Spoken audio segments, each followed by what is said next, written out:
Punjabi radio USA ਸੁਣ ਰਹੇ ਸਾਰੇ ਹੀ ਮਾਣਯੋਗ ਅਤੇ ਸਤਿਕਾਰਤ ਸਰੋਤਿਆਂ ਨੂੰ ਬਹੁਤ ਹੀ ਪਿਆਰ ਸਤਿਕਾਰ ਸਾਹਿਬ ਦੋਨੋਂ ਜੋੜ ਕੇ ਨਿੱਘੀ ਜਿਹੀ ਸਤਿ ਸ੍ਰੀ ਅਕਾਲ। ਸਭ ਨੂੰ ਜੀ ਇਹਨੂੰ ਆਖਦੇ ਹਾਂ। ਸੋ ਤੇ ਪ੍ਰੋਗਰਾਮ ਖਬਰ ਤੇ ਨਜ਼ਰ ਦੇ ਵਿੱਚ ਆਪ ਸਭ ਦਾ ਨਿੱਘਾ ਸਵਾਗਤ ਹੈ।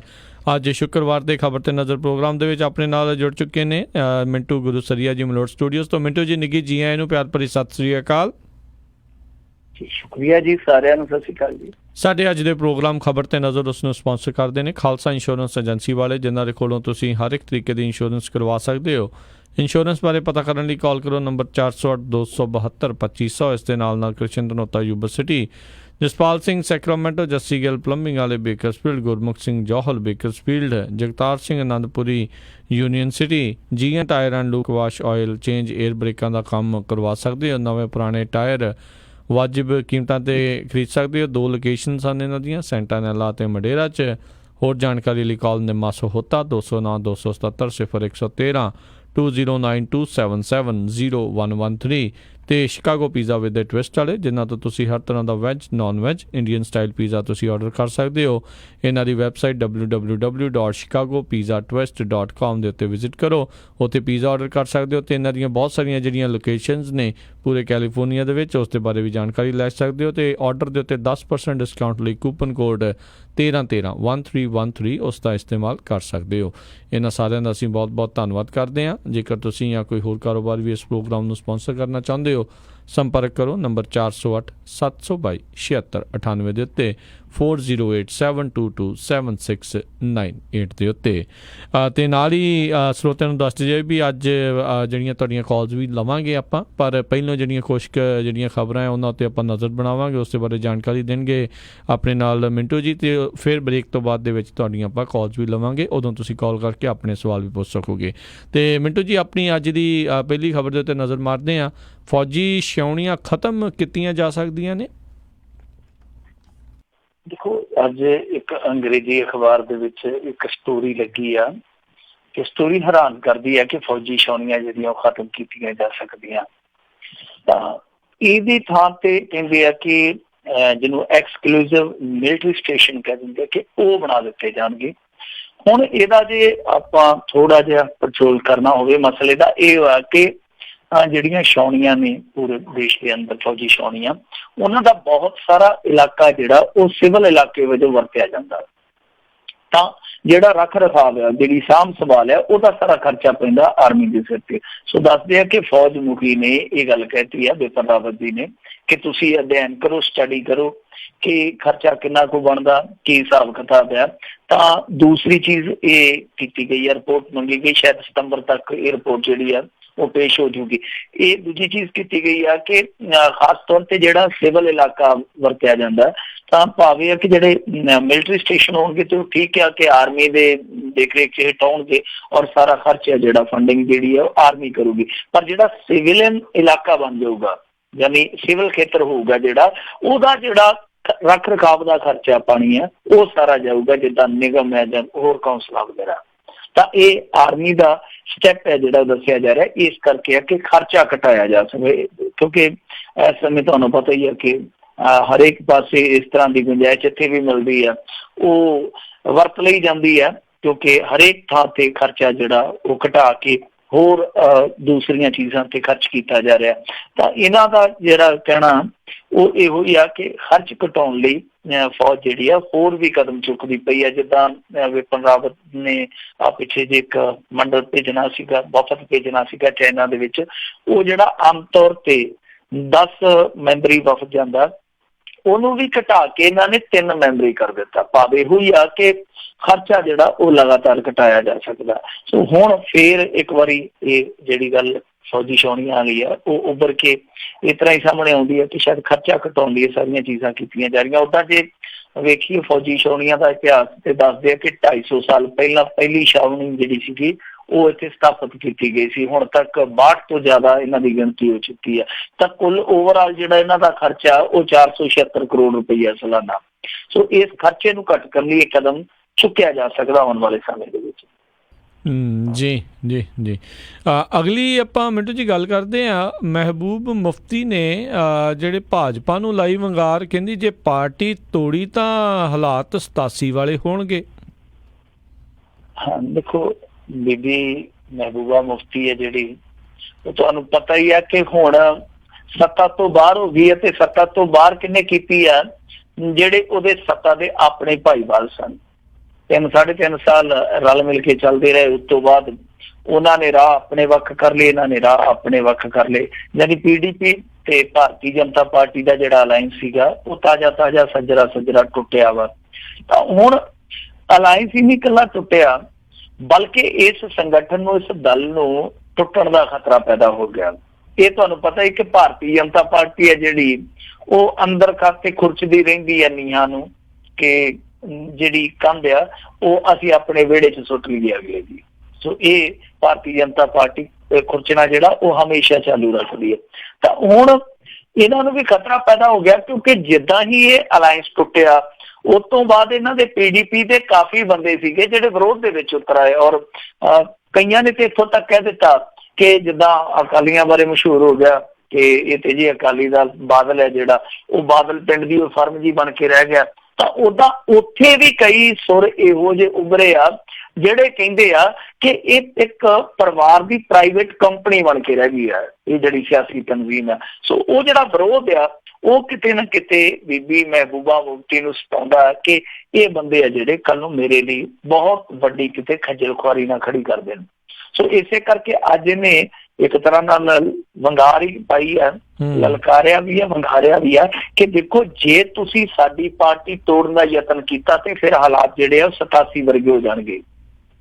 ਔਰ 87 ਵਰਗੇ ਨਹੀਂ ਕਿਹਾ, ਬਾਅਦ ਚ ਕਿਹਾ ਕਿ ਇਸ ਤੋਂ ਵੀ ਬਦਤਰ ਹੋ ਜਾਣਗੇ, ਤੋਂ ਵੀ ਬੁਰੇ ਹੋ ਜਾਣਗੇ। ਭਾਵ ਇਹ ਆ ਕਿ ਜਿੱਦਾਂ 87 ਦੇ ਦੌਰ ਚੋਂ ਸਲਾਹੁਦੀਨ ਨਿਕਲਿਆ ਸੀਗਾ, ਯਾਸੀਨ ਮਲਿਕ ਨਿਕਲਿਆ ਸੀਗਾ, ਫਿਰ ਇਸ ਤਰ੍ਹਾਂ ਦੇ ਬੰਦੇ ਨਿਕਲ ਲਗੇ। ਸੋ ਬੀਬੀ ਮੁਫਤੀ ਨੇ ਇਹ ਗੱਲ ਸਾਫ਼ ਤੌਰ ਤੇ ਚੇਤਾ ਦਿੱਤੀ ਆ ਕਿ ਜੇ ਤੁਸੀਂ ਇਸ ਤਰ੍ਹਾਂ ਦੇ ਯਤਨ ਕਰਦੇ ਰਹੇ ਔਰ ਜੇ ਤੁਸੀਂ ਇਹ ਕੋਸ਼ਿਸ਼ਾਂ ਕੀਤੀਆਂ ਤਾਂ ਫਿਰ ਸਿੱਟੇ ਜਿਹੜੇ 87 ਵਾਲੇ ਹੋਣਗੇ। ਕਹਿਣ ਦਾ ਭਾਵ ਇਹੋ ਹੀ ਆ ਕਿ ਫਿਰ ਜਿਹੜੀ ਉੱਥੇ ਦਹਿਸ਼ਤਗਰਦੀ ਚੱਲਦੀ ਆ ਉਹ ਹੋਰ ਵੀ ਵਧੇਗੀ।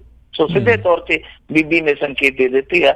ਸੋ ਕਹਿਣ ਦਾ ਮਤਲਬ ਇਹੋ ਹੀ ਆ ਕਿ ਜਿਹੜੀ ਜੋੜ ਤੋੜ ਦੀ ਖੇਡ ਆ ਕਿਤੇ ਨਾ ਕਿਤੇ ਉਹ ਬੀਬੀ ਮਹਿਬੂਬਾ ਮੁਫਤੀ ਨੂੰ ਡਰਾਉਂਦੀ ਸਤਾਉਂਦੀ ਆ। ਖੈਰ ਦੂਸਰੇ ਪਾਸੇ ਜਿਹੜੇ ਉਮਰ ਅਬਦੁੱਲਾ ਜੀ ਆ ਉਹਨਾਂ ਨੇ ਵੀ ਟਵੀਟ ਕਰ ਦਿੱਤਾ। ਉਹ ਕਹਿੰਦਾ ਕਿ ਇਸ ਤਰ੍ਹਾਂ ਦੀ ਕੋਈ ਵੀ ਕਾਰਵਾਈ ਨਹੀਂ ਹੋਣੀ ਔਰ ਇਹ ਕਾਰਵਾਈ ਹੋਊਗੀ ਵੀ ਕਿੱਦਾਂ, ਕਿਉਂਕਿ ਇਹ ਜਿਹੜੀ ਪਾਰਟੀ ਬਣੀ ਸੀ ਇਹ ਦਿੱਲੀ ਬਹਿ ਕੇ ਪਾਰਟੀ ਬਣਾਈ ਗਈ ਸੀ। ਕਹਿਣ ਦਾ ਭਾਵ ਇਹ ਆ ਕਿ ਕਸ਼ਮੀਰ ਦੀਆਂ ਵੋਟਾਂ ਨੂੰ ਵੰਡਣ ਦੇ ਕੰਮ ਲਈ ਇਹ ਦਿੱਲੀ ਬਹਿ ਕੇ, ਉਸ ਸਮੇਂ ਦਿੱਲੀ ਦੇ ਵਿੱਚ ਕੌਣ ਬੈਠਾ ਸੀ ਸਾਰਿਆਂ ਨੂੰ ਪਤਾ, ਨਹਿਰੂ। ਤਾਂ ਇਹ ਕਹਿੰਦੇ ਕਿ ਇਹ ਦਿੱਲੀ 'ਚ ਬਣੀ ਹੋਈ ਪਾਰਟੀ ਹੈ, ਇਹਦੇ ਨਾਲ ਕੋਈ ਬਹੁਤਾ ਅਸਰ ਨਹੀਂ ਪੈਣਾ। ਪਰ ਕਸ਼ਮੀਰ ਦੇ ਵਿੱਚ ਅੰਦਰ ਖਾਤੇ ਜੋ ਚੱਲਦਾ ਉਹ ਅੱਜ ਇਸ ਸਟੇਟਮੈਂਟ ਨੇ ਕਹਿ ਦਈਏ ਕਿ ਸ਼ਬਦਾਂ ਰਾਹੀਂ ਬਾਹਰ ਕਰ ਦਿੱਤਾ ਕਿ ਅੰਦਰ ਦੀ ਖੇਡ ਜਿਹੜੀ ਆ ਉਹ ਦੋਹਾਂ ਸੰਗਠਨਾਂ 'ਚ ਕੀ ਚੱਲਦੀ ਪਈ ਆ।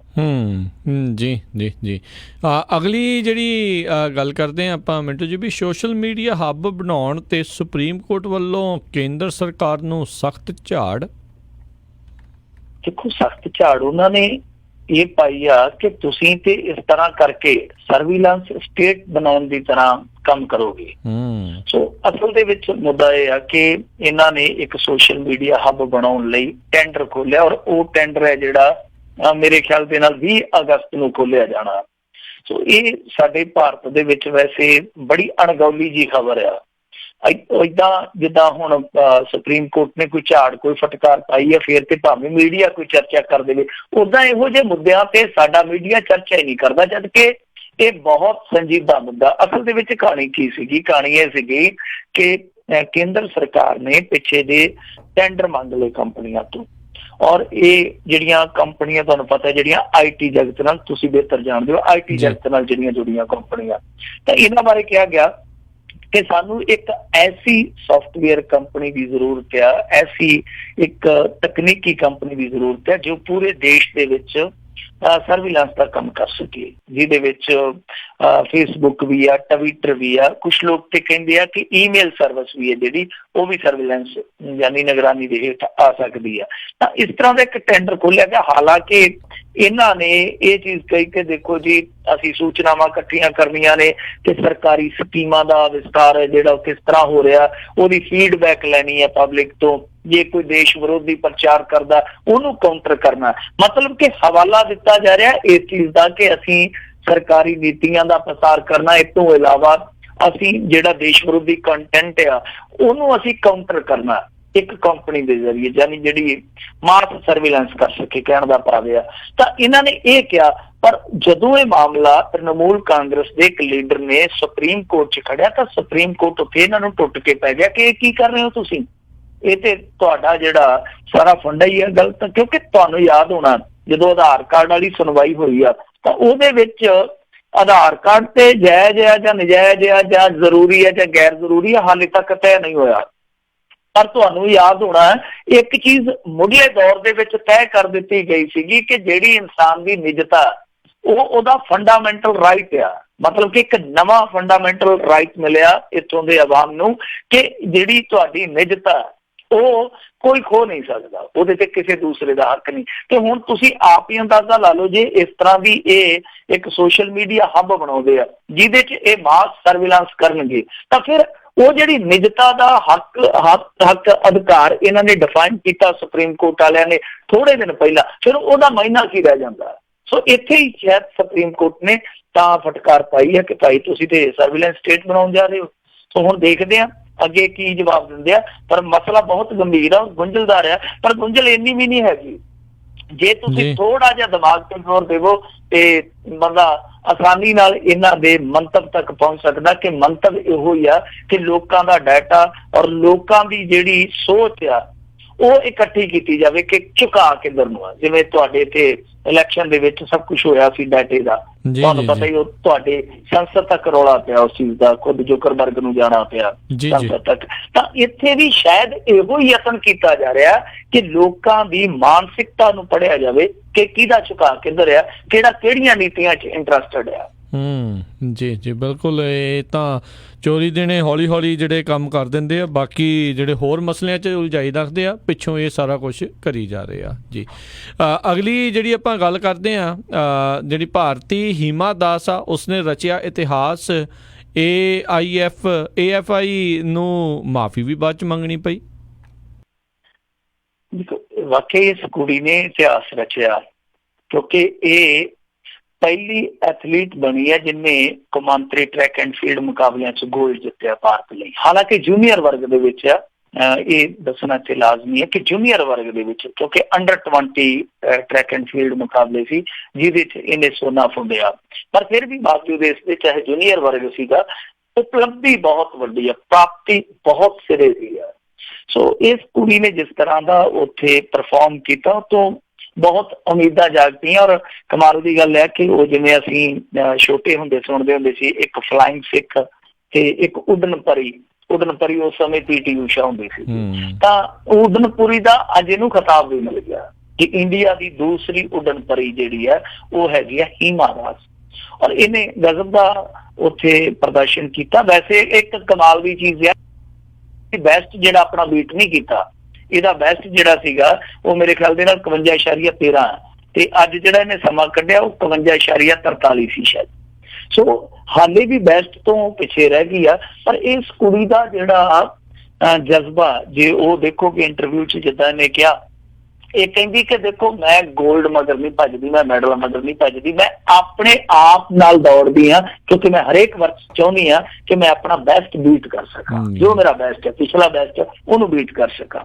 ਸੋ ਬੈਸਟ ਬੀਟ ਨਹੀਂ ਕੀਤਾ ਪਰ ਬਾਵਜੂਦ ਇਸ ਦੇ ਇਹਨੇ ਤਗਮਾ ਹਾਸਿਲ ਕਰ ਲਿਆ, ਬਹੁਤ ਵੱਡੀ ਉਪਲਬਧੀ ਹੈ। ਸੋ ਜਜ਼ਬਾ ਇਹਦਾ ਗਜ਼ਬ ਦਾ, ਕਿਉਂਕਿ ਇੱਕ ਛੋਟੇ ਜਿਹੇ ਪਿੰਡ ਚੋਂ ਨਿਕਲੀ ਆ ਕੁੜੀ, ਗਰੀਬ ਘਰ ਦੇ ਵਿੱਚੋਂ, ਇੱਥੋਂ ਤੱਕ ਪਹੁੰਚਣਾ ਇਹ ਆਪਣੇ ਆਪ ਦੇ ਵਿੱਚ ਬਹੁਤ ਸ਼ਾਨਾ ਮੱਤਾ ਸਫ਼ਰ ਹੈ। ਪਰ ਦੂਜੀ ਚੀਜ਼ ਜਿਹੜੀ ਤੁਸੀਂ ਕਹੀ ਆ ਕਿ AFI ਨੇ ਮਾਫੀ ਮੰਗੀ ਹੈ, ਐਥਲੈਟਿਕਸ ਫੈਡਰੇਸ਼ਨ ਆਫ ਇੰਡੀਆ ਜਿਹਨੂੰ ਕਹਿ ਦਿੰਦੇ ਆ, ਉਹਦਾ ਇੱਕ ਕਾਰਨ ਆ, ਰੀਜ਼ਨ ਇਹ ਆ ਕਿਉਂਕਿ ਦੇਖੋ ਜਿਵੇਂ ਮੈਂ ਤੁਹਾਨੂੰ ਦੱਸਿਆ ਕਿ ਦੂਰ ਦਰਾਜ ਦੇ ਇਲਾਕੇ 'ਚ ਕੁੜੀ ਆਈ ਆ, ਜਿੱਦਾਂ ਇੱਥੋਂ ਦੁਨੇਕੇ ਪਿੰਡ ਦੇ ਵਿੱਚੋਂ ਹਰਮਨਪ੍ਰੀਤ ਕੌਰ ਗਈ ਆ। ਤਾਂ ਇਸ ਤਰ੍ਹਾਂ ਕਿਉਂਕਿ ਸਾਡਾ ਤਾਂ ਥੋੜਾ ਪੰਜਾਬ ਜਿਹੜਾ ਫਾਰਵਰਡ ਹੈ ਦੂਸਰੇ ਕਈ ਰਾਜਾਂ ਦੇ ਮੁਕਾਬਲੇ, ਤਾਂ ਇਹ ਬਹੁਤ ਦੂਰ ਦਰਾਜ ਦਾ ਇਲਾਕਾ, ਬਹੁਤ ਪਛੜਿਆ ਇਲਾਕਾ ਜਿੱਥੇ ਕੁੜੀ ਨਿਕਲ ਕੇ ਆਈ ਆ। ਤਾਂ ਇਹਨੇ ਜਦੋਂ ਪੱਤਰਕਾਰਾਂ ਦੇ ਮੁਖਾਤਬ ਹੁੰਦੇ ਆ ਅੰਗਰੇਜ਼ੀ ਬੋਲੀ, ਤਾਂ AFI ਵਾਲਿਆਂ ਨੇ ਇੱਕ ਟਵੀਟ ਇਹ ਕੀਤਾ ਸੀਗਾ ਕਿ ਚਾਹੇ ਅੰਗਰੇਜ਼ੀ ਨਹੀਂ ਆਉਂਦੀ, ਅੰਗਰੇਜ਼ੀ ਕੋਈ ਵਧੀਆ ਨਹੀਂ ਹੈ ਇਹਦੀ ਹੀਮਾ ਦਾਸ ਦੀ, ਪਰ ਬਾਵਜੂਦ ਇਸ ਦੇ ਅੰਗਰੇਜ਼ੀ ਬੋਲ ਰਹੀ ਹੈ। ਸੋ ਉਸ ਟਵੀਟ ਤੇ ਕਾਫੀ ਜ਼ਿਆਦਾ ਇੱਥੇ ਹੱਲਾ ਮਚ ਗਿਆ। ਵੈਸੇ ਕੋਈ ਵੱਡੀ ਗੱਲ ਨਹੀਂ ਸੀਗੀ, ਪਰ ਲੋਕਾਂ ਨੇ ਇਤਰਾਜ਼ ਜਤਾਇਆ ਕਿ ਤੁਸੀਂ ਫੈਡਰੇਸ਼ਨ ਵਾਲੇ ਇਸ ਪਾਸੇ ਤੁਰ ਗਏ ਹੋ ਕਿ ਤੁਸੀਂ ਖਿਡਾਰੀ ਨੂੰ ਡੀਮੋਰਲਾਈਜ਼ ਕਰ ਰਹੇ ਹੋ ਕਿ ਉਹਦੀ ਅੰਗਰੇਜ਼ੀ ਚੰਗੀ ਨਹੀਂ ਹੈ। ਸੋ ਇਸ ਕਰਕੇ ਫਿਰ AFI ਨੂੰ ਲੱਗਿਆ, ਕਿਉਂਕਿ ਕਾਫੀ ਵੱਡੀਆਂ ਹਸਤੀਆਂ ਨੇ ਵੀ ਇਤਰਾਜ਼ ਦਿੱਤਾ ਕਿ ਤੁਹਾਨੂੰ ਕੋਈ ਹੱਕ ਨਹੀਂ, ਜੇ ਉਹ ਕੁੜੀ ਬਹੁਤ ਉੱਥੇ ਹੌਸਲੇ ਨਾਲ ਠਰੰਮੇ ਨਾਲ ਪੱਤਰਕਾਰਾਂ ਦਾ ਜਵਾਬ ਦੇ ਰਹੀ ਆ ਤਾਂ ਕੋਈ ਗੱਲ ਨਹੀਂ, ਚਲੋ ਫਲੋ 'ਚ ਅੰਗਰੇਜ਼ੀ ਨਾ ਸਹੀ ਤਾਂ ਘੱਟੋ ਘੱਟ ਉੱਥੇ ਜਵਾਬ ਤੇ ਦੇ ਰਹੀ ਆ ਨਾ ਬੜੇ ਕੌਨਫੀਡੈਂਸ ਦੇ ਨਾਲ, ਤਾਂ ਤੁਸੀਂ ਇਹ ਟਵੀਟ ਕਰਕੇ ਸਗੋਂ ਉਹਦਾ ਜਲੂਸ ਕੱਢਣ ਡਏ ਜੇ। ਤਾਂ ਫਿਰ ਉਹਨਾਂ ਨੇ ਬਕਾਇਦਾ ਮਾਫੀ ਮੰਗੀ ਆ ਤੇ ਇਹ ਲਿਖਿਆ ਬਾਅਦ ਦੇ ਵਿੱਚ ਕਿ ਅਸੀਂ ਸਾਰੇ ਭਾਰਤ ਵਾਸੀਆਂ ਤੋਂ ਮਾਫੀ ਮੰਗਦੇ ਹਾਂ ਅਗਰ ਸਾਡੇ ਟਵੀਟ ਦੇ ਨਾਲ ਕੋਈ ਆਹਤ ਹੋਇਆ।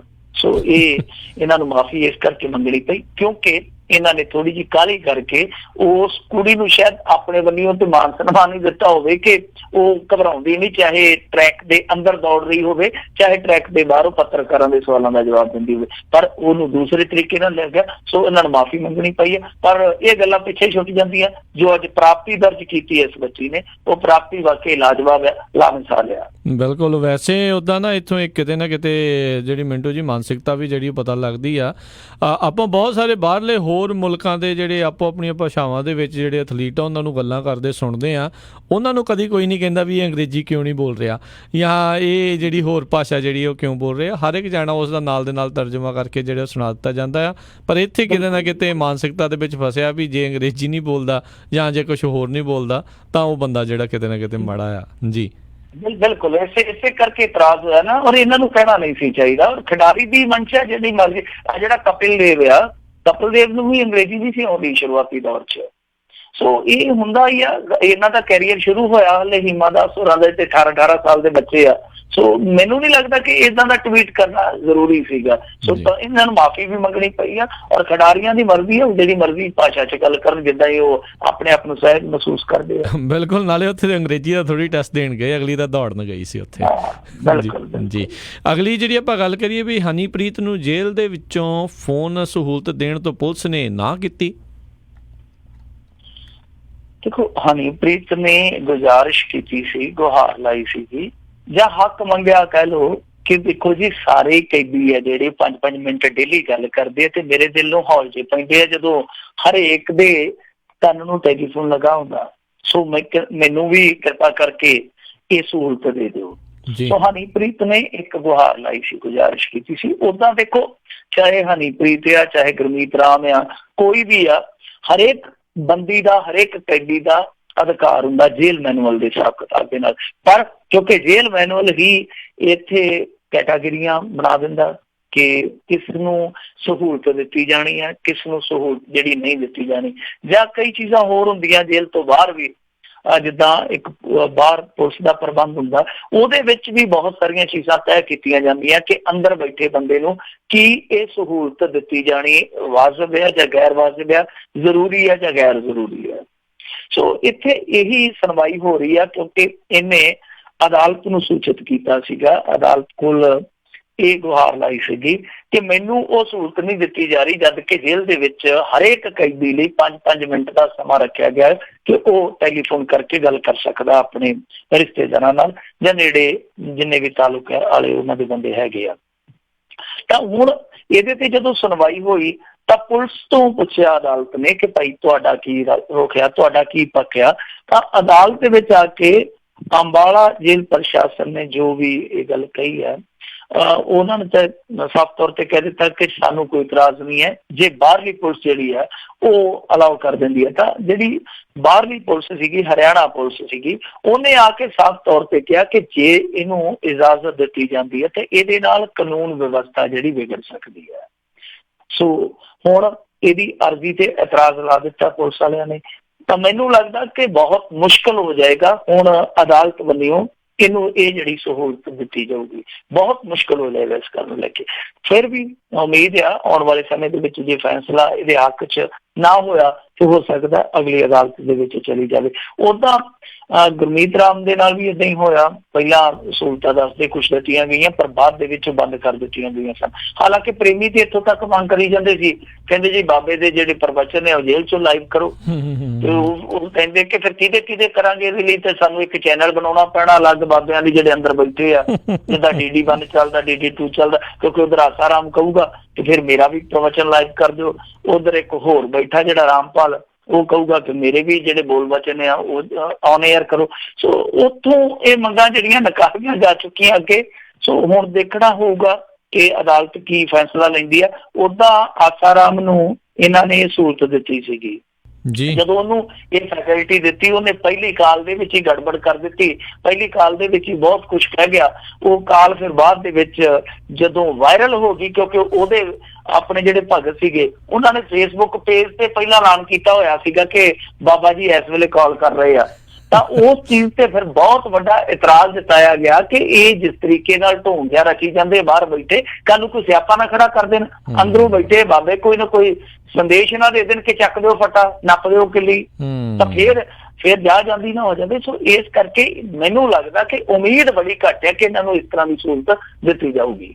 ਜੀ। ਤੇ ਉਧਰ ਤੁਸੀਂ ਗੁਰਮੀਤ ਰਾਮ ਦੀ ਵੀ ਗੱਲ ਕੀਤੀ, ਕਹਿੰਦੇ ਜੇਲ੍ਹ 'ਚ ਉਹਦੀ ਸੁਰੱਖਿਆ ਹੋਰ ਵੀ ਕਰੜੀ ਕਰਤੀ ਆ। ਦੇਖੋ ਜੇਲ੍ਹ 'ਚ ਉਹਦੀ ਸੁਰੱਖਿਆ ਕਰੜੀ ਮੇਰੇ ਖਿਆਲ ਦੇ ਨਾਲ ਇਸ ਕਰਕੇ ਕੀਤੀ ਹੈ ਕਿਉਂਕਿ ਇੱਕ ਤੇ ਮੁੰਨਾ ਬਜਰੰਗੀ ਜਿਹੜਾ ਮਰਿਆ ਜੇਲ੍ਹ ਦੇ ਵਿੱਚ, ਸਾਰੀਆਂ ਜੇਲ੍ਹਾਂ ਦੇ ਵਿੱਚ ਹੀ ਇਸ ਤਰ੍ਹਾਂ ਦੀ ਕਿਤੇ ਨਾ ਕਿਤੇ ਥੋੜੀ ਜਿਹੀ ਡਰ ਦੀ ਭਾਵਨਾ ਹੋਈ ਆ ਕਿ ਜਿਹੜੇ ਬਹੁਤ ਵੱਡੇ ਕੈਦੀ ਆ ਕਿਤੇ ਕੋਈ ਨੁਕਸਾਨ ਨਾ ਹੋ ਜਾਵੇ। ਸੋ ਹਰੇਕ ਜੇਲ੍ਹ ਪ੍ਰਬੰਧਨ ਨੂੰ ਆਪਣੀ ਨੌਕਰੀ ਪਿਆਰੀ ਹੁੰਦੀ ਹੈ। ਤਾਂ ਦੂਜਾ ਇਹ ਆ ਕਿ ਜਿਹੜਾ ਜੇਲ੍ਹ ਮੰਤਰੀ ਹੈ ਨਾ ਉੱਥੋਂ ਦਾ, ਉਹ ਹੈਗਾ ਇਹਦਾ ਬਹੁਤ ਜ਼ਿਆਦਾ ਭਗਤ ਆ। ਹਰਿਆਣੇ ਦਾ ਜਿਹੜਾ ਜੇਲ੍ਹ ਮੰਤਰੀ, ਉਹ ਪਿੱਛੇ ਜੇ ਦਰਸ਼ਨ ਵੀ ਕਰਕੇ ਆਇਆ ਸੀਗਾ ਆਨੇ ਬਾਨੇ ਨਾਲ। ਓਦਾਂ ਨਹੀਂ ਕਦੇ ਕਿਹਾ ਜੇਲ੍ਹ ਦਾ ਦੌਰਾ ਕਰਨ ਕਿਸੇ ਦਾ, ਇੱਥੇ ਗਿਆ ਚਲਾ ਕਹਿੰਦਾ ਜੀ ਮੈਂ ਜੇਲ੍ਹ ਦਾ ਦੌਰਾ ਕਰਨ ਗਿਆ, ਤੇ ਲੋਕ ਦੱਸਦੇ ਕਿ 15-20 ਮਿੰਟ ਉਹ ਗੁਰਮੀਤ ਰਾਮ ਦਾ ਹੀ ਦੌਰਾ ਕਰੀ ਗਿਆ ਆਲੇ ਦੁਆਲੇ ਬੰਦ ਕਰਕੇ ਆਤਾ। ਤਾਂ ਉਹਨੇ ਇਹ ਹੁਕਮ ਦਿੱਤਾ, ਕਹਿੰਦਾ ਕਿ ਜੇ ਜੇਲ੍ਹ ਸੁਪਰੀਡੈਂਟ ਨੇ, ਦੇਖ ਲਓ ਜੇਲ੍ਹ ਸੁਪਰੀਡੈਂਟ ਹੈ ਜਿਹੜਾ, ਉਹ ਜੇਲ੍ਹ ਦੇ ਵਿੱਚ ਸਭ ਤੋਂ ਵੱਡੀ ਅਥਾਰਟੀ ਹੁੰਦਾ, ਤਾਂ ਉਹਦੇ ਬਾਰੇ ਇਹ ਕਹਿ ਦਿੱਤਾ ਗਿਆ ਕਿ ਜੇ ਜੇਲ੍ਹ ਸੁਪਰੀਡੈਂਟ ਨੇ ਵੀ ਬਾਬੇ ਦੇ ਕੋਲ ਜਾਣਾ ਤਾਂ ਫਿਰ ਉਹਦੀ ਵੀ ਤਲਾਸ਼ੀ ਹੋਊਗੀ। ਮਤਲਬ ਕਿ ਜੇਲ੍ਹ ਸੁਪਰੀਡੈਂਟ ਹੈ ਜਿਹੜਾ, ਜੇ ਉਹਨੇ ਵੀ ਹਾਤੇ 'ਚ ਜਾਣਾ ਤਾਂ ਉਹਦੀ ਵੀ ਤਲਾਸ਼ੀ ਲੈ ਕੇ ਭੇਜਿਆ ਜਾਵੇ। ਸੋ ਇਹਦਾ ਮਤਲਬ ਹੈ ਕਿ ਕਿਤੇ ਨਾ ਕਿਤੇ ਸ਼ਾਇਦ ਇਹ ਹੋ ਸਕਦਾ ਕਿ ਜਾਂ ਤੇ ਗੁਰਮੀਤ ਰਾਮ ਨੇ ਆਪਣੇ ਆਪ ਹੀ ਕਿਹਾ ਹੋਵੇ ਕਿ ਭਾਈ ਮੇਰੀ ਜਿਹੜੀ ਸੁਰੱਖਿਆ ਥੋੜੀ ਜਿਹੀ ਹੋਰ ਕਰੜੀ ਕਰੋ, ਜਾਂ ਫਿਰ ਇਹਨਾਂ ਨੂੰ ਕੋਈ ਇਨਪੁਟ ਮਿਲੀ ਤੇ ਜਾਂ ਫਿਰ ਉਹਨੇ ਆਪਣੀ ਭਗਤੀ ਹੈ ਜਿਹੜੀ ਉਹ ਥੋੜੀ ਜਿਹੀ ਹੋਰ ਗੂੜੀ ਕਰ ਲਈ। ਉੱਦਾਂ ਵੈਸੇ ਇਲੈਕਸ਼ਨ ਆਉਣ ਵਾਲੇ ਸਮੇਂ ਦੇ ਵਿੱਚ ਇਸ ਤਰ੍ਹਾਂ ਦੀਆਂ ਚੀਜ਼ਾਂ ਬਹੁਤ ਕੁਝ ਵਾਪਰਨਗੀਆਂ। ਤੁਹਾਡੇ ਲਈ ਮੈਂ ਇੱਕ ਨਵੀਂ ਹੋਰ ਵੀ ਖਬਰ ਦੇ ਦੇਵਾਂ ਜੀ। ਜਿਹੜੇ ਦੇਸ਼ ਧਰੋਹ ਦੇ ਮੁਕੱਦਮੇ ਦਰਜ ਕੀਤੇ ਗਏ ਸੀ ਪ੍ਰੇਮੀਆਂ ਤੇ ਪੰਚਕੂਲਾ ਹਿੰਸਾ ਦੇ ਵਿੱਚ, ਉਹਨਾਂ ਚੋਂ 41 ਦੇਸ਼ ਧਰੋਹ ਦੇ ਮੁਕੱਦਮੇ ਜਿਹੜੇ ਉਹ ਵਾਪਸ ਲੈ ਲਏ ਗਏ ਆ, ਰੱਦ ਹੋ ਗਏ ਆ। ਉਹ ਕਿਉਂ? ਕਿਉਂਕਿ ਹਰਿਆਣਾ ਸਰਕਾਰ ਨੇ ਇਜਾਜ਼ਤ ਹੀ ਨਹੀਂ ਦਿੱਤੀ ਕਿ ਇਹ ਦੇਸ਼ ਧਰੋਹ ਦੇ ਕੇਸ ਚੱਲਣੇ ਚਾਹੀਦੇ ਆ। ਜੀ ਜੀ ਜੀ। ਅਗਲੀ ਜਿਹੜੀ ਆਪਾਂ ਮਿੰਟੂ ਜੀ ਗੱਲ ਕਰਦੇ, ਕਹਿੰਦੇ ਸਰਪੰਚ ਬਣਨ ਲਈ ਡੋਪ ਟੈਸਟ ਜ਼ਰੂਰੀ। ਦੇਖੋ ਇਹ ਡੋਪ ਟੈਸਟ ਜਿਹੜਾ ਹੈ ਡੋਪ ਟੈਸਟ ਹੀ ਬਣ ਗਿਆ। ਵਧੀਆ ਮੂਵਮੈਂਟ ਚੱਲੀ ਜਾਂਦੀ ਸੀ ਤੇ ਇਹਨਾਂ ਨੇ ਹੋਰ ਡੋਪ ਖੇਡਣਾ ਸ਼ੁਰੂ ਕਰ ਦਿੱਤਾ। ਤੇ ਉਹ ਦੇਖੋ ਇੱਕ ਪੋਸਟਰ ਵੀ ਆ ਗਿਆ, ਉਹਦਾ ਕੀ ਕਰ ਲਿਆ ਇਹਨਾਂ ਨੇ। ਹੁਣ ਸਰਪੰਚ ਵਾਲਾ ਇਹ ਮੈਨੂੰ ਨਹੀਂ ਲੱਗਦਾ ਕਿ ਇਹ ਜਿਹੜਾ ਖੇਖਣ ਜਿਹਾ ਸਹੀ ਢੰਗ ਦੇ ਨਾਲ ਹੋਊਗਾ, ਕਿਉਂਕਿ ਇੱਥੇ ਤੇ ਇਸ ਤਰ੍ਹਾਂ ਦੇ ਲੋਕ ਆ ਹਰਿਆਣੇ ਦੇ ਵਿੱਚ। ਤੁਹਾਨੂੰ ਪਤਾ ਪਿਛਲੀ ਵਾਰੀ ਉਹਨਾਂ ਨੇ ਕੁਆਲੀਫਿਕੇਸ਼ਨ ਰੱਖਤੀ ਸੀਗੀ, ਕਿਸੇ ਲਈ 5 ਕਿਸੇ ਲਈ 8, ਤੇ ਬਠਿੰਡੇ ਆ ਕੇ ਉਹਨਾਂ ਨੇ ਇੱਕ ਐਸਾ ਸਕੂਲ ਲੱਭ ਲਿਆ ਸੀ, ਅੱਧਾ ਹਰਿਆਣਾ ਰਾਤੋਂ ਰਾਤ ਉੱਥੋਂ 10ਵੀਂ ਕਰ ਗਿਆ ਸੀਗਾ। ਸੋ ਇਸ ਤਰ੍ਹਾਂ ਦੇ ਫਿਰ ਤੁਹਾਨੂੰ ਪਤਾ ਹੀ ਹੈ ਯੰਤਰ ਮੰਤਰ ਉੱਥੇ ਤੇ ਦੂਜੀਆਂ ਸ਼ਾਦੀਆਂ ਵੀ ਕਰਵਾ ਲਈਆਂ, ਪਤਨੀ ਨੂੰ ਮਨਾ ਕੇ ਦੂਜਾ ਵਿਆਹ ਵੀ ਕਰਾ ਲਿਆ, ਕਿਉਂਕਿ ਪਹਿਲੀ ਪਤਨੀ ਪੜ੍ਹੀ ਨਹੀਂ ਸੀ। ਜਿਨ੍ਹਾਂ ਪਿੰਡਾਂ ਦੇ ਵਿੱਚ ਜਨਾਨੀਆਂ ਲਈ ਪਿੰਡ ਰਾਖਵੇਂ ਸੀ ਤੇ ਜਨਾਨੀਆਂ ਨੂੰ ਮਨਾ ਕੇ ਦੂਜੀ ਜਨਾਨੀ ਵੀ ਲਿਆ ਕਿ ਸਰਪੰਚ ਹੀ ਨਹੀਂ ਛੱਡਣੀ, ਕੋਈ ਗੱਲ ਨਹੀਂ ਭਗਵਾਨ ਨੇ ਤੂੰ ਸਾਥ ਦੇ। ਸੋ ਇਸ ਤਰ੍ਹਾਂ ਦਾ ਫਿਰ ਉਹ ਜੋੜ ਤੋੜ ਹੋਣਾ ਸ਼ੁਰੂ ਹੋ ਜਾਊਗਾ। ਤੇ ਦੂਜੀ ਗੱਲ ਇਹ ਆ ਕਿ ਹੁਣ ਦੇਖੋ ਡੋਪ ਟੈਸਟ ਜਿਹੜਾ ਇਹਨਾਂ ਨੇ ਪਹਿਲਾਂ ਐਲਾਨਿਆ ਸੀਗਾ ਸਰਕਾਰੀ ਕਰਮਚਾਰੀਆਂ ਵਾਸਤੇ ਕਿ ਇਹਨਾਂ ਲਈ ਲਾਜ਼ਮੀ ਹੈ ਪੁਲਿਸ ਸਣੇ, ਤਾਂ ਉਹਦੇ ਵਿੱਚ ਤੇ ਪਿਛਲਖੁਰੀ ਹੋ ਗਏ ਆ। ਹੁਣ ਪਹਿਲਾਂ ਕਹਿੰਦੇ ਸੀਗੇ ਸਾਰਿਆਂ ਦਾ, ਫਿਰ ਕਹਿੰਦੇ ਜੀ ਨਹੀਂ ਜੀ ਜਨਾਨੀਆਂ ਜਿੰਨੀਆਂ ਅਧਿਕਾਰੀ ਨੇ ਜਾਂ ਕਰਮਚਾਰੀ ਨੇ ਉਹਨਾਂ ਦਾ ਡੋਪ ਟੈਸਟ ਨਹੀਂ ਹੋਊਗਾ। ਫਿਰ ਕਹਿੰਦੇ ਜਿਹੜੇ ਮਰਦਾਨਾ ਕਰਮਚਾਰੀ ਆ ਜਾਂ ਅਧਿਕਾਰੀ ਆ ਉਹ 50 ਸਾਲ ਤੋਂ ਜਿਹੜੇ ਉੱਤੇ ਹੋਣਗੇ ਉਹਨਾਂ ਨੂੰ ਛੂਟ। ਤੇ ਫਿਰ ਕਹਿੰਦੇ ਜੇ ਕੋਈ ਦਵਾਈ ਦੱਪਾ ਖਾਂਦਾ ਵੀ ਹੈ ਜਿਹੜਾ ਸਾਨੂੰ ਬੀਬਾ ਬੰਦਾ ਬਣ ਕੇ ਦੱਸ ਦੂਗਾ ਅਸੀਂ ਉਹਨੂੰ ਵੀ ਛੋਟ ਦੇ ਦਿਆਂਗੇ। ਫਿਰ ਕਹਿੰਦੇ ਜੇ ਕੋਈ ਪੋਜ਼ਿਟਿਵ ਆ ਵੀ ਗਿਆ ਤੇ ਫਿਰ ਜਿਹੜੀ ਇਹਨਾਂ ਦੀ ਐਨੂਅਲ ਕੌਨਫੀਡੈਂਸ਼ੀਅਲ ਰਿਪੋਰਟ ਹੁੰਦੀ ਹੈ ਉਹਦੇ ਵਿੱਚ ਦਰਜ ਨਹੀਂ ਕਰਾਂਗੇ। ਤੇ ਦੱਸੋ ਡੋਪ ਟੈਸਟ ਖੇਦਾ ਜਦੋਂ ਕੁਝ ਕਰਨਾ ਹੀ ਨਹੀਂ ਹੈ। ਤਾਂ ਉਹ ਡੋਪ ਟੈਸਟ ਇਹਨਾਂ ਦੇ ਪੱਲੇ ਪਾ ਦੇਣਗੇ, ਮੁਲਾਜ਼ਮਾਂ ਦੇ ਪੱਲੇ 1500 ਦੀ ਕਿੱਟ ਵਾਲਾ, ਉਹ ਪਤਾ ਨਹੀਂ ਕਿੱਟ 250 ਦੀ ਆਉਂਦੀ ਆ, 500 ਦੀ ਆਉਂਦੀ ਆ, 700 ਦੀ ਆਉਂਦੀ ਆ, ਉਹਦੇ 'ਚ ਚੰਗਾ ਮੋਟਾ ਮੁਨਾਫਾ ਕਮਾ ਲੈਣਗੇ। ਹੁਣ ਏਦਾਂ ਹੀ ਸਰਪੰਚੀ ਵਾਲੀ ਖੇਡ ਆ, ਤਾਂ ਉਹ ਜਿਹੜੇ ਸਰਪੰਚ ਆ ਉਹ ਫਿਰ ਉਹੀ ਜੁਗਾੜ ਲਾਉਣਗੇ ਜਿਹੜਾ ਅੱਗੇ ਲੁਧਿਆਣੇ ਦੇ ਵਿੱਚ ਆਪਾਂ ਇੱਕ ਸਟਿੰਗ ਰਾਹੀਂ ਦੇਖਿਆ, ਫਿਰ ਕਿਸੇ ਦਾ ਪਿਸ਼ਾਬ ਲੈ ਕੇ ਉਹੀ ਦੌੜਾ ਦਿਆ ਕਰਨਗੇ ਜਾਂ ਡਾਕਟਰਾਂ ਦੀ ਚਾਂਦੀ ਹੋ ਜੂਗੀ। ਸੋ ਜ਼ਰੂਰਤ ਇਸ ਗੱਲ ਦੀ ਆ ਕਿ ਜਿਹੜੇ ਨਸ਼ੇ ਵਰਤਾਏ ਜਾਂਦੇ ਆ ਪੰਚਾਇਤੀ ਚੋਣਾਂ 'ਚ ਤੁਸੀਂ ਉਹਨਾਂ ਦਾ ਕੋਈ ਹੱਲ ਕਰੋ। ਡੋਪ ਟੈਸਟ ਦੇ ਵਿੱਚ ਵੜ ਗਏ ਆ। ਔਰ ਦੂਜੀ ਚੀਜ਼ ਇਹ ਆ ਕਿ ਦੇਖੋ, ਇੱਕ ਪਾਸੇ ਤੇ ਤੁਸੀਂ ਹੁਣ ਸਰਕਾਰੀ ਅਹੁਦੇ ਤੇ ਬੈਠੀਆਂ ਜਨਾਨੀਆਂ ਨੂੰ ਇਸ ਡੋਪ ਟੈਸਟ ਤੋਂ ਛੋਟ ਦੇ ਰਹੇ ਹੋ, ਤੇ ਜਿਹੜੇ ਪਿੰਡ ਰਾਖਵੇਂ ਜਨਾਨੀਆਂ ਲਈ ਪੰਚਾਇਤੀ ਚੋਣਾਂ ਦੇ ਵਿੱਚ, ਫਿਰ ਉਹਨਾਂ ਦਾ ਕੀ ਕਰੋਗੇ? ਜੀ ਜੀ ਜੀ। ਅਗਲੀ ਜਿਹੜੀ ਆਪਾਂ ਗੱਲ ਕਰੀਏ ਮਿੰਟੂ ਜੀ, ਵੀ ਕਹਿੰਦੇ ਪੰਜਾਬ ਦੀਆਂ ਜੇਲ੍ਹਾਂ ਵਿੱਚ ਭਾਰੀ ਰਸ਼, ਆਪ ਨੇ ਜਾਰੀ ਕੀਤੇ ਆંકੜੇ। ਇਹਨਾਂ ਨੇ ਆਮ ਆਦਮੀ ਪਾਰਟੀ ਵਾਲਿਆਂ ਨੇ ਅੱਜ ਇੱਕ ਪ੍ਰੈਸ ਕਾਨਫਰੰਸ ਕੀਤੀ ਸੀ, ਉਹਦੇ ਚ ਮੇਰੇ ਖਿਆਲ ਦੇ ਨਾਲ ਐਡਵੋਕੇਟ ਦਿਨੇਸ਼ ਚੱਡਾ ਵੀ ਬੈਠਾ ਸੀਗਾ, RTI ਐਕਟਿਵਿਸਟ ਵੀ ਹੈ ਨਾਲ, ਉਹ ਆਮ ਆਦਮੀ ਪਾਰਟੀ ਦਾ ਸਮਰਥਕ ਆਗੂ ਵੀ ਹੈ, ਫਿਰ ਇਹ ਤੋਂ ਇਲਾਵਾ ਹੋਰ ਵੀ ਸੀਗੇ 2-3 ਇਹਨਾਂ ਦੇ ਨਾਲ ਆਗੂ, ਜਸਤੇਜ ਸਿੰਘ ਹੋਰੀ ਸੀਗੇ। ਇਹ ਸਾਰੇ ਹੀ ਕਾਨੂੰਨ ਦੇ ਨਾਲ ਜੁੜੇ ਆ। ਇਹਨਾਂ ਨੇ ਜਿਹੜੇ ਅੰਕੜੇ ਰੱਖੇ ਆ RTI ਦੇ ਹਵਾਲੇ ਨਾਲ, ਉਹ ਇਹ ਆ ਕਿ ਜਿੱਦਾਂ ਹੁਣ ਸੈਂਟਰਲ ਜੇਲ੍ਹ ਫਿਰੋਜ਼ਪੁਰ ਆ, ਉੱਥੇ ਦੱਸਦੇ ਆ ਕਿ ਕੈਦੀ ਰੱਖਣ ਦੀ ਜਿਹੜੀ ਗਿਣਤੀ ਆ, ਸਮਰੱਥਾ ਜਿਹੜੀ, ਉਹ 1100 ਦੀ ਆ, ਤੇ ਇਹਦੇ ਵਿੱਚ 1214 ਬੰਦੇ ਰੱਖੇ ਗਏ ਆ, ਭਾਵੇਂ 114 ਵੱਧ ਕਪੈਸਿਟੀ ਤੋਂ 10% ਵੱਧ ਬਣਦੇ ਆ। ਤਾਂ ਏਦਾਂ ਸੈਂਟਰਲ ਜੇਲ੍ਹ ਪਟਿਆਲਾ ਜਿਹੜੀ, ਉਹਦੀ 1688 ਦੀ ਕਪੈਸਿਟੀ ਆ, ਤੇ ਉੱਥੇ 1790 ਭਾਵ 6%। ਫਿਰ ਅੰਮ੍ਰਿਤਸਰ ਜੇਲ੍ਹ ਦੀ ਜਿਹੜੀ ਕਪੈਸਿਟੀ ਆ 1982 ਆ, ਪਰ ਉੱਥੇ 3127 ਬੰਦੀ ਰੱਖੇ ਗਏ ਆ, ਯਾਨੀ ਕਪੈਸਿਟੀ ਤੋਂ 1145 ਵੱਧ, ਲਗਭਗ 57%। ਇਸ ਤਰ੍ਹਾਂ ਹੋਰ ਜੇਲ੍ਹਾਂ ਨੇ, ਜਿੱਦਾਂ ਹੁਸ਼ਿਆਰਪੁਰ, ਉੱਥੇ ਕਪੈਸਿਟੀ ਦੱਸੀ ਇਹਨਾਂ ਨੇ ਕਿ 478 ਦੀ ਆ, ਤੇ 899 ਨੂੰ ਬੰਦ ਕੀਤਾ, ਯਾਨੀ 71% ਵੱਧ। ਫਿਰ ਸੰਗਰੂਰ ਚ 584 ਦੀ ਕਪੈਸਿਟੀ ਆ, ਤੇ ਉੱਥੇ 843 ਭਾਵ 48% ਵੱਧ ਰੱਖੇ ਗਏ ਆ। ਫਿਰ ਏਦਾਂ ਹੀ ਰੂਪਨਗਰ ਦੀ ਜਿਹੜੀ ਜੇਲ੍ਹ ਆ, ਉੱਥੇ 338 ਦੀ ਸਮਰੱਥਾ, ਪਰ ਉੱਥੇ ਰੱਖੇ 660 ਗਏ, ਭਾਵ 95%। ਏਦਾਂ ਹੀ ਮਾਨਸਾ ਜੇਲ੍ਹ ਦਾ ਇਹਨਾਂ ਨੇ ਅੰਕੜਾ ਦਿੱਤਾ ਕਿ ਉੱਥੇ ਕਪੈਸਿਟੀ ਜਿਹੜੀ ਆ ਉਹ 401 ਦੀ ਆ, ਤੇ ਜਦਕਿ ਉੱਥੇ ਬੰਦੀ ਬੰਦ ਕੀਤੇ ਗਏ 691 ਭਾਵ 72%। ਏਦਾਂ ਹੀ ਪੱਟੀ ਜਿਹੜੀ ਕਿ ਇੱਕ ਛੋਟੀ ਜਿਹੀ ਜੇਲ੍ਹ ਆ, ਪੱਟੀ ਵੈਸੇ ਵੀ ਛੋਟਾ ਜਿਹਾ ਸ਼ਹਿਰ ਆ, ਤਾਂ ਉੱਥੇ ਕਹਿੰਦੇ ਕਿ 204 ਪੁਰਸ਼ ਬੰਦੀ ਬੰਦ ਰੱਖਣ ਦੀ ਸਮਰੱਥਾ, ਜਦਕਿ ਉੱਥੇ 262 ਆ। ਤੇ ਏਦਾਂ ਹੀ ਸਬ ਜੇਲ੍ਹ ਜਿਹੜੀ ਫਾਜ਼ਿਲਕਾ, ਉੱਥੇ ਸਿਰਫ 48 ਕੈਦੀ ਰੱਖੇ ਜਾ ਸਕਦੇ, ਬੰਦੀ ਰੱਖੇ ਜਾ ਸਕਦੇ, ਜਦਕਿ ਉੱਥੇ 64 ਰੱਖੇ ਗਏ ਆ।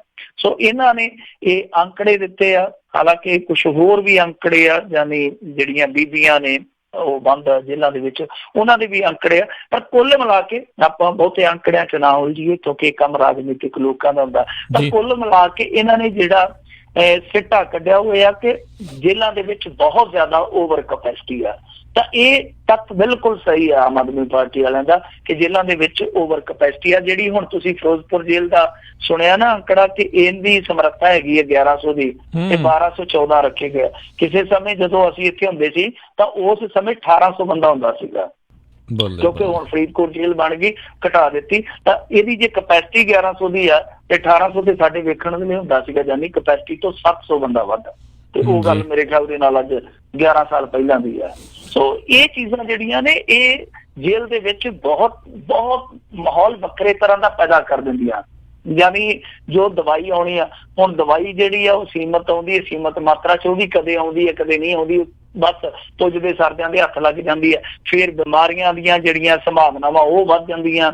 ਫਿਰ ਇਸ ਤੋਂ ਇਲਾਵਾ ਥਾਂ ਨੂੰ ਲੈ ਕੇ ਝਗੜੇ ਬੜੇ ਹੁੰਦੇ ਆ ਜੇਲ੍ਹ ਦੇ ਵਿੱਚ, ਸੌਣ ਤੋਂ ਝਗੜੇ ਹੋ ਜਾਂਦੇ ਆ। ਤਗੜਾ ਬੰਦਾ ਜਿਹੜਾ ਮੋਹਰੇ ਖੱਡਾ ਲਾ ਲੈਂਦਾ, ਆਪਦਾ ਅੱਡਾ ਲਾ ਲੈਂਦਾ, ਮਾੜੇ ਨੂੰ ਬਾਥਰੂਮ ਵਾਲੇ ਪਾਸੇ ਢੱਕ ਦਿੰਦੇ ਆ।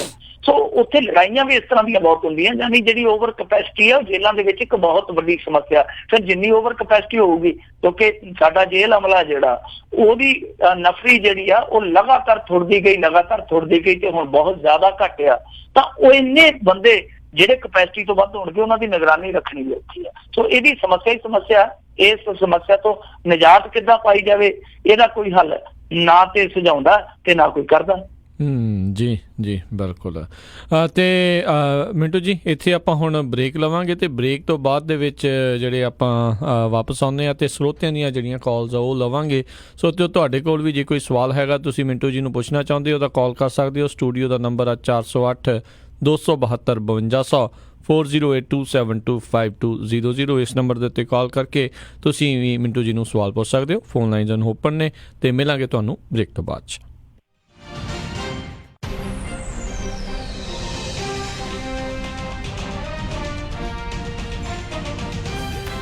You're listening to Punjabi Radio USA. KOBO Yuba City 1450 AM, KIID Sacramento 1470 AM, KWRU Fresno 1300 AM. Punjab ਬਾਜ਼ਾਰ ਕੈਸ਼ ਐਂਡ ਕੈਰੀ ਜਿੱਥੋਂ ਖਰੀਦ ਸਕਦੇ ਹੋ ਰਾਇਲ ਆਟਾ 20 ਪਾਉਂਡ 799 ਵਿੱਚ, ਦੀਪ ਚੱਕੀ ਆਟਾ ਅਤੇ ਆਸ਼ੀਰਵਾਦ ਆਟਾ 20 ਪਾਉਂਡ 799 ਵਿੱਚ, ਦੀਪ ਮਲਟੀਗ੍ਰੇਨ ਆਟਾ 20 ਪਾਉਂਡ 1099 ਵਿੱਚ, ਜ਼ਿਆਦਾਤਰ ਦਾਲਾਂ 4 ਪਾਉਂਡ ਦੀਆਂ 399 ਵਿੱਚ, ਰਾਇਲ ਬਾਸਮਤੀ ਰਾਈਸ 20 ਪਾਉਂਡ 1849 ਵਿੱਚ, ਰੈੱਡ ਲੇਬਲ ਟੀ 4 ਪਾਉਂਡ 1499 ਵਿੱਚ। ਇਹਨਾਂ ਕੋਲ ਹਫਤੇ ਵਿੱਚ 3 ਤੋਂ 4 ਵਾਰ ਤਾਜ਼ੀਆਂ ਸਬਜ਼ੀਆਂ ਵੀ ਆਉਂਦੀਆਂ ਹਨ। ਇਸ ਦੇ ਨਾਲ ਹੀ ਫਰੈਸ਼ ਮਠਿਆਈਆਂ, ਦੀਪ ਹਲਦੀਰਾਮ ਵੇਰਕਾ ਤੇ ਨਾਨਕ ਦੇ ਪ੍ਰੋਡਕਟਸ ਵੀ ਖਰੀਦ ਸਕਦੇ ਹੋ। ਇਸ ਦੇ ਨਾਲ ਹੀ ਇਹਨਾਂ ਕੋਲੋਂ ਖਰੀਦ ਸਕਦੇ ਹੋ ਸਾਰੇ ਮਸਾਲੇ, ਹਰ ਤਰ੍ਹਾਂ ਦੇ ਅਚਾਰ, ਬਰਤਨ ਅਤੇ ਕਾਲਿੰਗ ਕਾਰਡ। ਵਧੇਰੇ ਜਾਣਕਾਰੀ ਲਈ ਗੱਲ ਕਰ ਸਕਦੇ ਹੋ 9167254825, 9167254825, 5764 ਸਟਰੀਟ B2 ਐਂਟਲੋਪ ਰੋਡ, ਐਂਟਲੋਪ। ਪੰਜਾਬ ਬਾਜ਼ਾਰ ਕੈਸ਼ ਐਂਡ ਕੈਰੀ। ਤੁਸੀਂ ਸੁਣ ਰਹੇ ਹੋ ਪੰਜਾਬੀ ਰੇਡੀਓ USA। ਆਪਣੇ ਬਿਜ਼ਨਸ ਦੀ ਐਡ ਕਰਾਉਣ ਦੇ ਲਈ ਕਾਲ 408 722 7698। ਉਹ ਕਿੱਦਾਂ ਵੀ ਨਿੰਮਿਆ, ਕੀ ਹਾਲ ਆ ਤੇਰਾ? ਮੈਂ ਤਾਂ ਵਧੀਆ ਆ, ਟਰੱਕ ਹੀ ਖਰਾਬ ਹੋਇਆ ਪਿਆ ਆ। ਐਲਗਰੋਵ ਏਰੀਆ ਤੁਰਿਆ ਫਿਰਦਾ ਆ, ਮੋਟਰ ਭਾਲਦਾ ਆ। ਤੈਨੂੰ ਮੈਂ ਐਡਰੈਸ ਦਿੰਦਾ, ਲੈ ਐਡਰੈਸ ਨੋਟ ਕਰ। ਦੱਸੋ ਫਿਰ ਜਰਾ। 9875 ਡਾਇਨੋ ਡਰਾਈਵ ਐਲਗਰੋਵ। ਬਈ ਮੋਟਰ ਦਾ ਨਾਂ ਕੀ ਆ? ਓਏ ਮੋਟਲ ਨਹੀਂ ਹੈਗਾ, ਇਹ ਹੈਗਾ address US truck and trailer repair ਵਾਲਿਆਂ ਦਾ। ਬੀਬਾ ਪੁੱਤ ਬਣ ਕੇ ਆਪਣਾ ਟਰੱਕ ਠੀਕ ਕਰਾ ਤੇ ਸ਼ਾਮੀ ਟਾਈਮ ਸਿਰ ਘਰੇ ਜਾ, ਭਰਜਾਈ ਉਡੀਕਦੀ ਹੁੰਦੀ ਹੈ। US truck and trailer repair, ਜਿਨ੍ਹਾਂ ਕੋਲੋਂ ਤੁਸੀਂ engine work, transmission, rear and clutch, oil change ਜਾਂ ਬ੍ਰੇਕ ਸਰਵਿਸ ਵਰਗਾ ਕੋਈ ਵੀ ਕੰਮ ਕਰਾ ਸਕਦੇ ਹੋ। ਇਹ ਹਰ ਤਰੀਕੇ ਦੇ ਟਰੱਕ ਅਤੇ ਟ੍ਰੇਲਰਾਂ ਦੀਆਂ ਅਲਾਈਨਮੈਂਟ ਅਤੇ ਮੁਰੰਮਤ ਕਰਦੇ ਨੇ ਤੇ ਤੁਸੀਂ ਇਹਨਾਂ ਤੋਂ ਆਪਣੇ ਟਰੱਕਾਂ ਲਈ ਪੁਰਾਣੇ ਅਤੇ ਨਵੇਂ ਟਾਇਰ ਬਹੁਤ ਹੀ ਵਾਜਿਬ ਦਾਮਾਂ ਤੇ ਵੀ ਖਰੀਦ ਸਕਦੇ ਹੋ। ਇਹ ਹਫਤੇ ਦੇ 7 ਦਿਨ ਸਵੇਰੇ 8 ਤੋਂ ਲੈ ਕੇ 6 ਵਜੇ ਤੱਕ ਖੁੱਲੇ ਰਹਿੰਦੇ ਨੇ। ਹੋਰ ਜਾਣਕਾਰੀ ਲਈ ਆਪ ਜੀ ਕਾਲ ਕਰੋ 916 686 2664 916 686 2664 ਤੇ ਇਹਨਾਂ ਦਾ ਐਡਰੈਸ ਹੈ 9875 Dino Drive Elk Grove, California. Sacramento ਇਲਾਕੇ ਦੇ ਵਿੱਚ ਡਾਕਟਰ ਪਰਮਜੀਤ ਸਿੰਘ ਤੱਖਰ MD ਉਹਨਾਂ ਦੀ ਸਰਪ੍ਰਸਤੀ ਹੇਠ ਤੱਖਰ ਅਰਜੈਂਟ ਕੇਅਰ ਅਤੇ family medicine clinic 8191 Timberlake Way, suite 400 Sacramento. Takhar urgent care ਅਤੇ ਫੈਮਿਲੀ ਮੈਡੀਸਨ ਕਲੀਨਿਕ ਤੋਂ ਤੁਸੀਂ immigration physical, DOT physicals, blood pressure treatment, ਦਿਲ ਦੀਆਂ ਬਿਮਾਰੀਆਂ, ਢਿੱਡ ਦੀਆਂ ਬਿਮਾਰੀਆਂ, diabetes, arthritis, back neck pain, mental illness, EKG, blood work, urine analysis, TB testing, pregnancy testing, ear irrigation, ingrown toenail removal ਦੇ ਨਾਲ ਹੋਰ ਵੀ ਕਈ ਬਿਮਾਰੀਆਂ ਦਾ ਇਲਾਜ ਕਰਵਾ ਸਕਦੇ ਹੋ। ਤੁਸੀਂ ਇਹਨਾਂ ਦੇ ਕੋਲੋਂ ਸਕਿਨ ਦਾ ਤੇ ਚਮੜੀ ਦੇ ਰੋਗਾਂ ਦਾ ਇਲਾਜ ਕਰਵਾ ਸਕਦੇ ਹੋ। ਵਧੇਰੇ ਜਾਣਕਾਰੀ ਲਈ ਕਾਲ ਕਰੋ 9166 688 8888, 916 688 8888। ਤੱਖਰ ਅਰਜੈਂਟ ਕੇਅਰ ਅਤੇ family medicine clinic 8191 Timberlake Way, suite 400 Sacramento, 9166 688 8888। ਮੈਂ ਕਹਿੰਨੀ ਆ ਜੀ ਮੁੰਡੇ ਦਾ ਆਪਾਂ ਵਿਆਹ ਤਾਂ ਧਰ ਲਿਆ, ਪਰ ਮੈਨੂੰ ਤਾਂ ਐ ਲੱਗਦਾ ਵੀ ਟੈਨਸ਼ਨਾਂ ਨੂੰ ਹੀ ਘਰ ਕਰ ਲਿਆ। ਹਰ ਕੋਈ ਪੁੱਛਦਾ ਵੀ ਕੋਈ ਹਾਲ ਹੁਲ ਬੁੱਕ ਕਰ ਲਿਆ ਕਿ ਨਹੀਂ ਕਰ ਲਿਆ। ਉਹ ਭਗਵਾਨ ਨੇ ਐਵੇਂ ਨਾ ਜਾ ਘਬਰਾਈ, ਫਲਮਿੰਗੋ ਪੈਲਸ ਵਾਲਿਆਂ ਨੂੰ ਦੇ ਆਇਆ ਸਾਈ। ਬਈ 1200 ਤੇ 700 ਦੀ ਕਪੈਸਿਟੀ ਵਾਲੇ 2 ਹਾਲ ਨੇ ਸੈਕਰਾਮੈਂਟੋ ਚ, ਬਲੇਹੋ ਚ ਵੀ 500 ਦੀ ਕਪੈਸਿਟੀ ਵਾਲਾ ਇੱਕ ਹਾਲ ਹੈਗਾ ਨਾ। ਹਾਲ ਚ ਫੁੱਲ ਬੱਤੀਆਂ ਵੀ ਲਾਉਣੇ ਆ ਤੇ ਵਿਆਹ ਦੀ ਭਾਜੀ ਚ ਸ਼ੱਕਰਪਾਰੇ ਵੀ ਪਾਉਣੇ ਆ। ਉਹ ਭਗਵਾਨ ਨੇ ਤੂੰ ਦਿਲ ਚ ਜਮਾ ਨਾ ਰੱਖ ਸ਼ੱਕ, ਉਹ ਸਾਰਾ ਕੁਝ ਹੀ ਦਿੰਦੇ ਆ ਚੱਕ। ਜੀ ਹਾਂ, ਫਲੇਮਿੰਗੋ ਪੈਲੇਸ ਵਾਲਿਆਂ ਕੋਲ ਆਪਣਾ ਫੰਕਸ਼ਨ ਬੁੱਕ ਕਰਾਓ ਤੇ ਟੈਨਸ਼ਨ ਫ੍ਰੀ ਹੋ ਕੇ ਪਰੌਣਿਆਂ ਵਾਂਗੂ ਆਓ। ਉਹ ਦਿੰਦੇ ਨੇ ਪੂਰੇ ਕੈਲੀਫੋਰਨੀਆ ਚ ਕੇਟਰਿੰਗ ਦੀ ਸਰਵਿਸ, ਡੈਕੋਰੇਸ਼ਨ, DJ, ਫੁੱਲ ਬਾਰ, ਭਾਜੀ ਤੇ ਮਠਿਆਈ ਦਾ ਪ੍ਰਬੰਧ ਵੀ ਕਰਦੇ ਨੇ। ਵਧੇਰੇ ਜਾਣਕਾਰੀ ਲਈ ਕਾਲ ਪਾਲ 5103258433, 510 325 8433, 916 334 6000, 916 334 6000।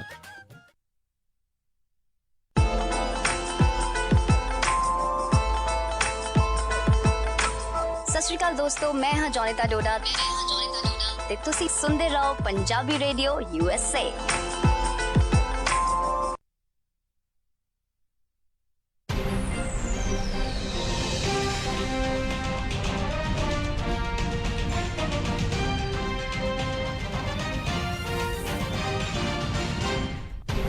ਪੰਜਾਬੀ ਰੇਡੀਓ USA ਸੁਣ ਰਹੇ ਸਾਰੇ ਹੀ ਮਾਣਯੋਗ ਅਤੇ ਸਤਿਕਾਰਯੋਗ ਸਰੋਤਿਆਂ ਨੂੰ ਇੱਕ ਵਾਰੀ ਫੇਰ ਨਿੱਘੀ ਜੀ ਆਇਆਂ ਨੂੰ। ਸਭ ਦਾ ਸਵਾਗਤ ਹੈ। ਇਸ ਤੋਂ ਪ੍ਰੋਗਰਾਮ ਚੱਲ ਰਿਹਾ ਜੀ ਖਬਰ ਤੇ ਨਜ਼ਰ। ਮਿੰਟੂ ਜੀ ਆਪਣੇ ਨਾਲ ਜੁੜੇ ਹੋਏ ਨੇ। ਮਿੰਟੂ ਜੀ, ਜੀ ਆਇਆਂ ਨੂੰ, ਸਵਾਗਤ ਹੈ ਜੀ ਇੱਕ ਵਾਰੀ ਫੇਰ। ਸਤਿ ਸ਼੍ਰੀ ਅਕਾਲ।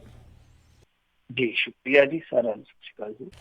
ਸੋਤਿਓ ਤੁਸੀਂ ਜੇ ਮਿੰਟੂ ਜੀ ਨੂੰ ਕੋਈ ਸਵਾਲ ਪੁੱਛਣਾ ਚਾਹੁੰਦੇ ਹੋ ਤਾਂ ਹੁਣ ਫੋਨ ਲਾਈਨਸ ਓਪਨ ਨੇ, ਕਾਲ ਕਰ ਸਕਦੇ ਹੋ। 10 ਵਜੇ ਤੱਕ ਆਪਣਾ ਪ੍ਰੋਗਰਾਮ ਚੱਲੇਗਾ। ਨੰਬਰ ਹੈਗਾ ਜੀ ਸਟੂਡੀਓ 'ਚ ਕਾਲ ਕਰਨ ਲਈ 408 272 5200।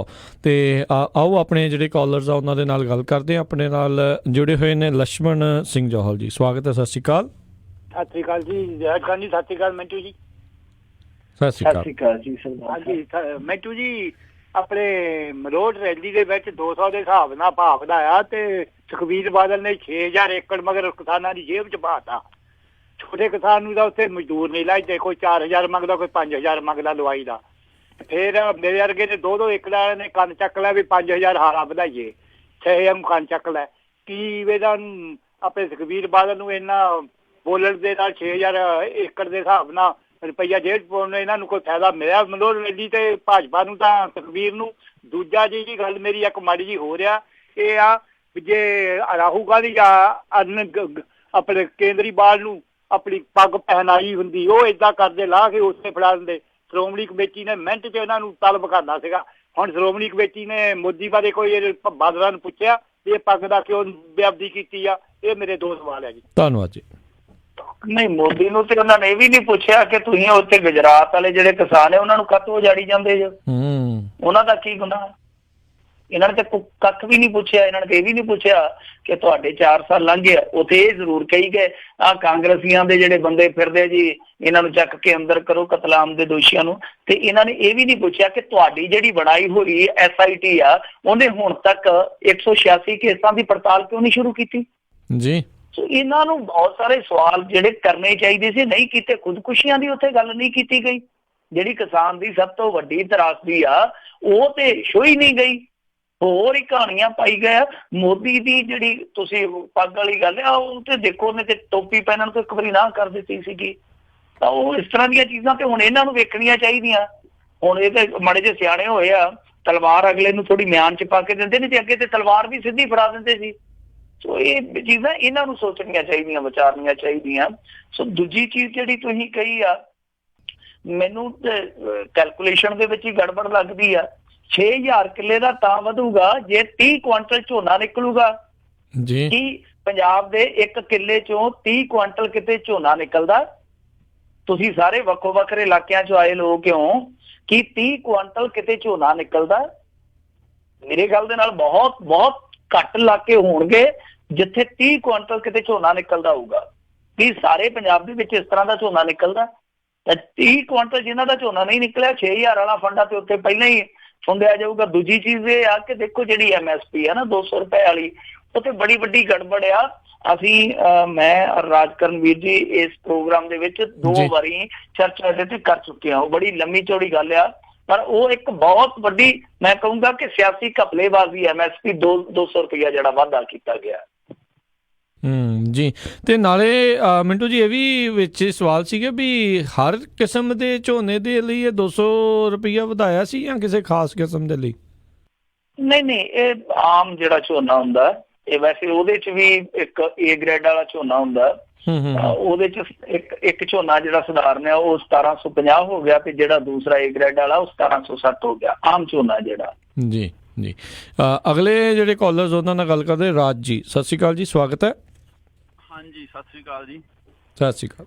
ਹਾਂ, ਮੇਰਾ ਅੱਧਾ ਸਵਾਲ ਤਾਂ ਉਹ ਪਹਿਲੇ ਕਾਲਰ ਪੁੱਛ ਹੀ ਗਏ ਤੇ ਮੈਂ ਉਹ ਯਾਦ ਕਰਾਉਣਾ ਸੀ ਮਿੰਟੂ ਜੀ ਨੂੰ ਵੀ। ਉਹ ਸਨੀ ਲਿਓਨ ਤੇ ਫੇਰ ਬੋਲ ਪਏ ਜੀ ਜਥੇਦਾਰ, ਤੇ ਜਿਹੜਾ ਤੁਸੀਂ ਹੁਣੇ ਦੱਸ ਕੇ ਹਟੇ ਆ ਇਹਦੇ ਤੇ ਬੋਲੇ ਨਹੀਂ ਗਏ ਜੀ ਜਥੇਦਾਰ ਸਾਹਿਬ, ਇਹਦੇ ਬਾਰੇ ਦੱਸੋ ਜੀ। ਦੇਖੋ ਇਹਦੇ ਬਾਰੇ ਤੇ ਹੁਣ ਆਪਾਂ ਕੀ ਕਹਿ ਸਕਦੇ ਹਾਂ। ਹੁਣ ਮੈਨੂੰ ਤੇ ਇਹਨਾਂ ਦੇ ਧਾਰਮਿਕ ਰਹੁ ਰੀਤਾਂ ਦਾ ਪਤਾ ਨਹੀਂ ਗਾ ਕਿ ਕੀ ਕੋਈ ਨਾਂ ਨਾਲ ਕੌਰ ਸਿੰਘ ਵੀ ਨਹੀਂ ਲਾ ਸਕਦਾ। ਉਧਰ ਬੀਬੀ ਜਗੀਰ ਕੌਰ ਹੈ ਜਿਹੜੀ ਉਹ ਮੁੱਦਾ ਚੁੱਕੀ ਬੈਠੀ ਆ ਕਿ ਕੌਰ ਸ਼ਬਦ ਜਿਹਦੇ ਨਾਲ ਲੱਗਦਾ ਉਹ ਹੈਲਮਟ ਨਹੀਂ ਪਾਊਗਾ, ਜਦ ਕਿ ਪੰਜਾਬ ਤੇ ਹਰਿਆਣਾ ਹਾਈ ਕੋਰਟ ਨੇ ਫੈਸਲਾ ਦਿੱਤਾ। ਤੁਸੀਂ ਫੈਸਲੇ ਦੇ ਉਲਟ ਜਾਣਾ, ਸੁਪਰੀਮ ਕੋਰਟ 'ਚ ਚਲੇ ਜਾਓ। ਅੱਗੇ ਵੀ ਤੇ ਤੁਹਾਡੀ ਜਿਹੜੀ ਦਿੱਲੀ ਕਮੇਟੀ ਹੈ ਜਾਂ ਦੂਸਰੀ ਕਮੇਟੀ ਹੈ ਇੱਥੋਂ ਵਾਲੀ, ਉਹ ਕੋਰਟ ਕਚਹਿਰੀਆਂ 'ਚ ਤੁਰੀਆਂ ਫਿਰਦੀਆਂ। ਤੇ ਚਲੇ ਜਾਓ। ਉਹ ਹੁਣ ਅੱਡ ਇੱਥੇ ਇਸ ਇਸ਼ੂ ਨੂੰ ਬਹੁਤ ਵੱਡਾ ਮੁੱਦਾ ਬਣਾ ਕੇ ਪੇਸ਼ ਕਰਦੇ ਪਏ। ਸੋ ਮੈਨੂੰ ਨਹੀਂ ਪਤਾ ਕਿ ਧਾਰਮਿਕ ਰਹੁ ਰੀਤਾਂ ਦੇ ਜੇ ਆਪਾਂ ਦੇਖੀਏ ਤਾਂ ਉਹ ਧਾਰਮਿਕ ਰਹੁ ਰੀਤਾਂ ਦੇ ਮੁਤਾਬਕ ਕੀ ਕੁਛ ਹੁੰਦਾ, ਪਰ ਜੋ ਕੁਛ ਕੀਤਾ ਜਾ ਰਿਹਾ ਮੇਰੇ ਖਿਆਲ ਦੇ ਨਾਲ ਇਹਦੇ ਚੋਂ ਨਿਕਲਣਾ ਪਾਉਣਾ ਤੇ ਕੱਖ ਵੀ ਨਹੀਂ ਹੈ। ਸੋ ਜਦੋਂ ਸਨੀ ਲਿਓਨੀ ਫਿਲਮਾਂ ਕਰਦੀ ਸੀ, ਹੁਣ ਤੇ ਚਲੋ ਉਹਨੇ ਪੋਰਨ ਇੰਡਸਟਰੀ ਛੱਡ ਦਿੱਤੀ ਆ, ਜਦੋਂ ਉਹ ਇਹ ਪੋਰਨ ਇੰਡਸਟਰੀ ਦੇ ਵਿੱਚ ਕੰਮ ਕਰਦੀ ਸੀਗੀ ਤੇ ਉਦੋਂ ਇਹਨਾਂ ਨੂੰ ਕਿਉਂ ਨਹੀਂ ਕੋਈ ਇਤਰਾਜ਼ ਹੋਇਆ? ਉਦੋਂ ਤਾਂ ਕਦੇ ਨਹੀਂ ਕਿਹਾ, ਕਿਉਂਕਿ ਉਹ ਹਮੇਸ਼ਾ ਹੀ ਜਦੋਂ ਵੀ ਕੋਈ ਉਹਦੀ ਇੰਟਰਵਿਊ ਛਪਦੀ ਸੀ ਜਾਂ ਉਹਦੀ ਕੋਈ ਇਸ ਤਰ੍ਹਾਂ ਦਾ ਹੋਰ ਕੋਈ ਰੇਖਾ ਚਿੱਤਰ ਛਪਦਾ ਸੀਗਾ ਤਾਂ ਉਹਦੇ ਵਿੱਚ ਨਾ ਤੇ ਉਹਦਾ ਉਹੀ ਆਉਂਦਾ ਸੀ ਨਾ, ਕਿਰਨਜੀਤ ਕੌਰ। ਉਦੋਂ ਕਿਉਂ ਨਹੀਂ ਇਤਰਾਜ਼ ਹੋਇਆ? ਹੁਣ ਜੇ ਫਿਲਮ ਬਣ ਗਈ ਆ, ਫਿਲਮ ਉਹਦੀ ਕੋਈ ਉਹੋ ਜਿਹੀ ਤੇ ਬਣੀ ਨਹੀਂ, ਉਹ ਜਿਹੋ ਜਿਹੀਆਂ ਅੱਗੇ ਬਣੀਆਂ, ਹੁਣ ਤੇ ਉਹਦੀ ਉਹ ਬਾਇਓਪਿਕ ਬਣਨੀ ਆ, ਉਹਦੀ ਜ਼ਿੰਦਗੀ ਦੀ ਕਹਾਣੀ ਆ। ਪਹਿਲਾਂ ਤੁਸੀਂ ਕਿਉਂ ਨਹੀਂ ਇਤਰਾਜ਼ ਕੀਤਾ? ਜੇ ਪਹਿਲਾਂ ਇਤਰਾਜ਼ ਸੀ ਤੇ ਉਦੋਂ ਕਹਿੰਦੇ ਕਿ ਹਾਂ ਭਾਈ ਕੌਰ ਨਾ ਵਰਤੋ। ਜੀ ਜੀ, ਅਗਲੇ ਕਾਲਰ ਆਪਣੇ ਨਾਲ ਜੁੜੇ ਨੇ ਅਮਰਜੀਤ ਜੀ, ਸਵਾਗਤ ਹੈ। ਸਤਿ ਸ਼੍ਰੀ ਅਕਾਲ। ਸਤਿ ਸ਼੍ਰੀ ਅਕਾਲ ਦੋਵਾਂ ਵੀਰਾਂ ਨੂੰ ਜੀ। ਸਤਿ ਸ਼੍ਰੀ ਅਕਾਲ। ਗਰਮੀ ਬੜੀ। ਜੀ ਜੀ ਮਿੰਟੂ ਸਾਹਿਬ ਜੀ, ਮੈਂ ਸਵਾਲ ਆ ਰਿਹਾ ਸੀ, ਪਾਲ ਸਿੰਘ ਫਰਾਂਸ ਜਿਹੜੇ ਫਰਾਂਸ ਦੇ ਨਾਗਰਿਕ ਨੇ ਉਹ ਬੜੀ ਸ਼ਿੱਦਤ ਨਾਲ ਪ੍ਰਚਾਰ ਕਰਨ ਲਈ ਗਏ ਸੀ ਪੰਜਾਬ, ਤੇ ਕੁਹਾੜ ਸਾਹਿਬ ਨੇ ਉਹਨਾਂ ਨੂੰ ਬੜੇ ਹੀ ਗਲਤ ਤਰੀਕੇ ਨਾਲ ਕੇਸ ਕੁਸ ਪਾ ਕੇ ਜੇਲ੍ਹ ਕਰਵਾਤੀ ਸੀ। ਉਹਨਾਂ ਬਾਰੇ ਕੋਈ ਅਪਡੇਟ ਦੇ ਸਕਦੇ ਜੀ? ਤੇ ਬਾਪੂ ਸੂਰਤਾ ਸਿੰਘ ਦਾ ਵੀ ਦੱਸਿਓ ਪਲੀਜ਼। ਇਹਨਾਂ ਬਾਰੇ ਕਿਹਦੀ ਗੱਲ ਕੀਤੀ ਆ ਤੁਸੀਂ? ਪਾਲ ਸਿੰਘ ਫਰਾਂਸ ਵਾਲੇ। ਪਾਲ ਸਿੰਘ ਫਰਾਂਸ ਤਾਂ ਹਾਂਜੀ ਬਿਲਕੁਲ ਕੇਸ ਤੇ ਉਹਨਾਂ ਤੇ ਬਣਿਆ। ਉਹ ਕੇਸ ਹਾਲੇ ਮੇਰੇ ਖਿਆਲ ਦੇ ਨਾਲ ਨਿਬੜਿਆ ਨਹੀਂ। ਕੇਸ ਪਿੱਛੇ ਜੇ ਤੇ ਚੱਲਦਾ ਸੀਗਾ, ਹੁਣ ਨਿਬੇੜਾ ਹੋ ਗਿਆ ਹੋਵੇ। ਮੈਂ ਪਤਾ ਕਰਨ ਦਾ ਯਤਨ ਕਰੂੰਗਾ। ਜੇ ਤੁਹਾਨੂੰ ਕੋਰਟ ਦਾ ਪਤਾ ਹੋਵੇ ਕਿ ਕਿਹੜੀ ਕੋਰਟ ਦੇ ਵਿੱਚ ਆ ਤੇ ਜ਼ਰੂਰ ਦੱਸਿਓ, ਮੈਂ ਪਤਾ ਜ਼ਰੂਰ ਕਰੂੰਗਾ ਕਿ ਉਹ ਨਿਬੜ ਗਿਆ ਜਾਂ ਨਹੀਂ ਨਿਬੜ ਗਿਆ, ਪਰ ਚੱਲਦਾ ਜ਼ਰੂਰ ਸੀ, ਪਹਿਲਾਂ ਜ਼ਰੂਰ ਚੱਲਦਾ ਸੀਗਾ। ਤੇ ਦੂਜੀ ਚੀਜ਼ ਦੇ ਤੁਸੀਂ ਜਿਹੜੀ ਕਹੀ ਹੈ ਸੂਰਤ ਸਿੰਘ ਖਾਲਸਾ ਹੋਰਾਂ ਬਾਰੇ, ਉਹਦੇ ਬਾਰੇ ਵੀ ਮੈਨੂੰ ਨਹੀਂ ਪਤਾ, ਕਿਉਂਕਿ ਅੱਗੇ ਬਹੁਤ ਸਾਰੀਆਂ ਜਾਣਕਾਰੀਆਂ ਜਿਹੜੀਆਂ ਸੀਗੀਆਂ ਉਹ ਇੱਕ ਪੇਜ ਚਲਾਉਂਦੇ ਹੁੰਦੇ ਸੀ, ਉਹਦੇ ਤੇ ਆ ਜਾਂਦੀਆਂ ਸੀਗੀਆਂ, ਜਾਂ ਹੋਰ ਕੁਛ ਪੰਥਕ ਨੌਜਵਾਨ ਸੀਗੇ ਜਿਹੜੇ ਉਹ ਆਪਰੇਸ਼ਨ ਕਰਦੇ ਰਹਿੰਦੇ ਸੀਗੇ। ਪਰ ਗੁਜ਼ਿਸ਼ਤਾ ਮੈਂ ਲਾਉਂਗਾ ਕਿ ਸਾਲ 1.5 ਸਾਲ ਹੀ ਹੋ ਗਿਆ, ਕੋਈ ਗਤੀਵਿਧੀ ਉਹਨਾਂ ਦੀ ਸੋਸ਼ਲ ਮੀਡੀਆ ਤੇ ਵੇਖੀ ਨਹੀਂ ਹੈ। ਭੁੱਖ ਹੜਤਾਲ ਉਹਨਾਂ ਦੀ ਚਾਲੂ ਹੈ, ਕਿਸ ਹਾਲਤ ਦੇ ਵਿੱਚ ਆ, ਉਹਨਾਂ ਦੀ ਫਿਜ਼ੀਕਲੀ ਹਾਲਤ ਕਿੱਦਾਂ ਦੀ ਆ, ਇਹਨਾਂ ਸਾਰੀਆਂ ਚੀਜ਼ਾਂ ਬਾਰੇ ਉਹੀ ਬੰਦਾ ਦੱਸ ਸਕਦਾ ਜਿਹੜਾ ਉਹਨਾਂ ਦੇ ਕੋਲੋਂ ਹੋ ਕੇ ਆਇਆ ਹੋਵੇ ਜਾਂ ਉਹਨਾਂ ਦੇ ਨਾਲ ਰਹਿੰਦਾ। ਜੀ ਜੀ ਜੀ, ਅਗਲੇ ਜਿਹੜੇ ਕਾਲਰ ਆਪਣੇ ਨਾਲ ਜੁੜੇ ਨੇ ਰਾਜਾ ਜੀ ਮੋਡੈਸਟੋ ਤੋਂ, ਸਵਾਗਤ ਹੈ। ਸਤਿ ਸ਼੍ਰੀ ਅਕਾਲ। ਸਤਿ ਸ਼੍ਰੀ ਅਕਾਲ ਜੀ ਦੋਨਾਂ ਵੀਰਾਂ ਨੂੰ। ਸਤਿ ਸ਼੍ਰੀ ਅਕਾਲ ਜੀ। ਹਾਂਜੀ, ਇੱਕ ਤਾਂ ਮੈਂ ਕਹਿਣਾ ਜੀ ਡੋਪ ਟੈਸਟ ਦਾ ਇਹਦਾ ਪੰਜਾਬ ਪੁਲਿਸ ਲਈ ਬਹੁਤ ਜ਼ਰੂਰੀ ਆ ਜੀ, ਕਿਉਂਕਿ ਪੰਜਾਬ ਪੁਲਿਸ ਇਹਨਾਂ ਦਾ ਹੋਣਾ ਬਹੁਤ ਜ਼ਰੂਰੀ ਆ। ਕਿਹੜਾ ਨਸ਼ਾ ਇਹ ਨਹੀਂ ਕਰਦੇ, ਨਾ ਵੇਚਦੇ ਨਹੀਂ। ਤੇ ਦੂਜਾ ਜਿਹੜੀ ਆਪਣੀ ਇਹ ਮਾਂ ਬੋਲੀ ਦੀ ਆਪਣਾ ਕਹਿੰਦੇ ਅਸੀਂ ਸੇਵਾ ਕਰਦੇ ਹਾਂ, ਵੈਸੇ ਕਹਾਣੀ ਕਰਦੇ ਹਾਂ ਕਲਾਕਾਰ, ਇਹਨਾਂ ਦਾ ਵੀ ਹੋਣਾ ਚਾਹੀਦਾ, ਕਿਉਂਕਿ ਪੰਜਾਬੀ ਆਪਣਾ ਮੁੰਡੇ ਬਹੁਤ ਇਹਨਾਂ ਪਿੱਛੇ ਲੱਗਦੇ ਆ।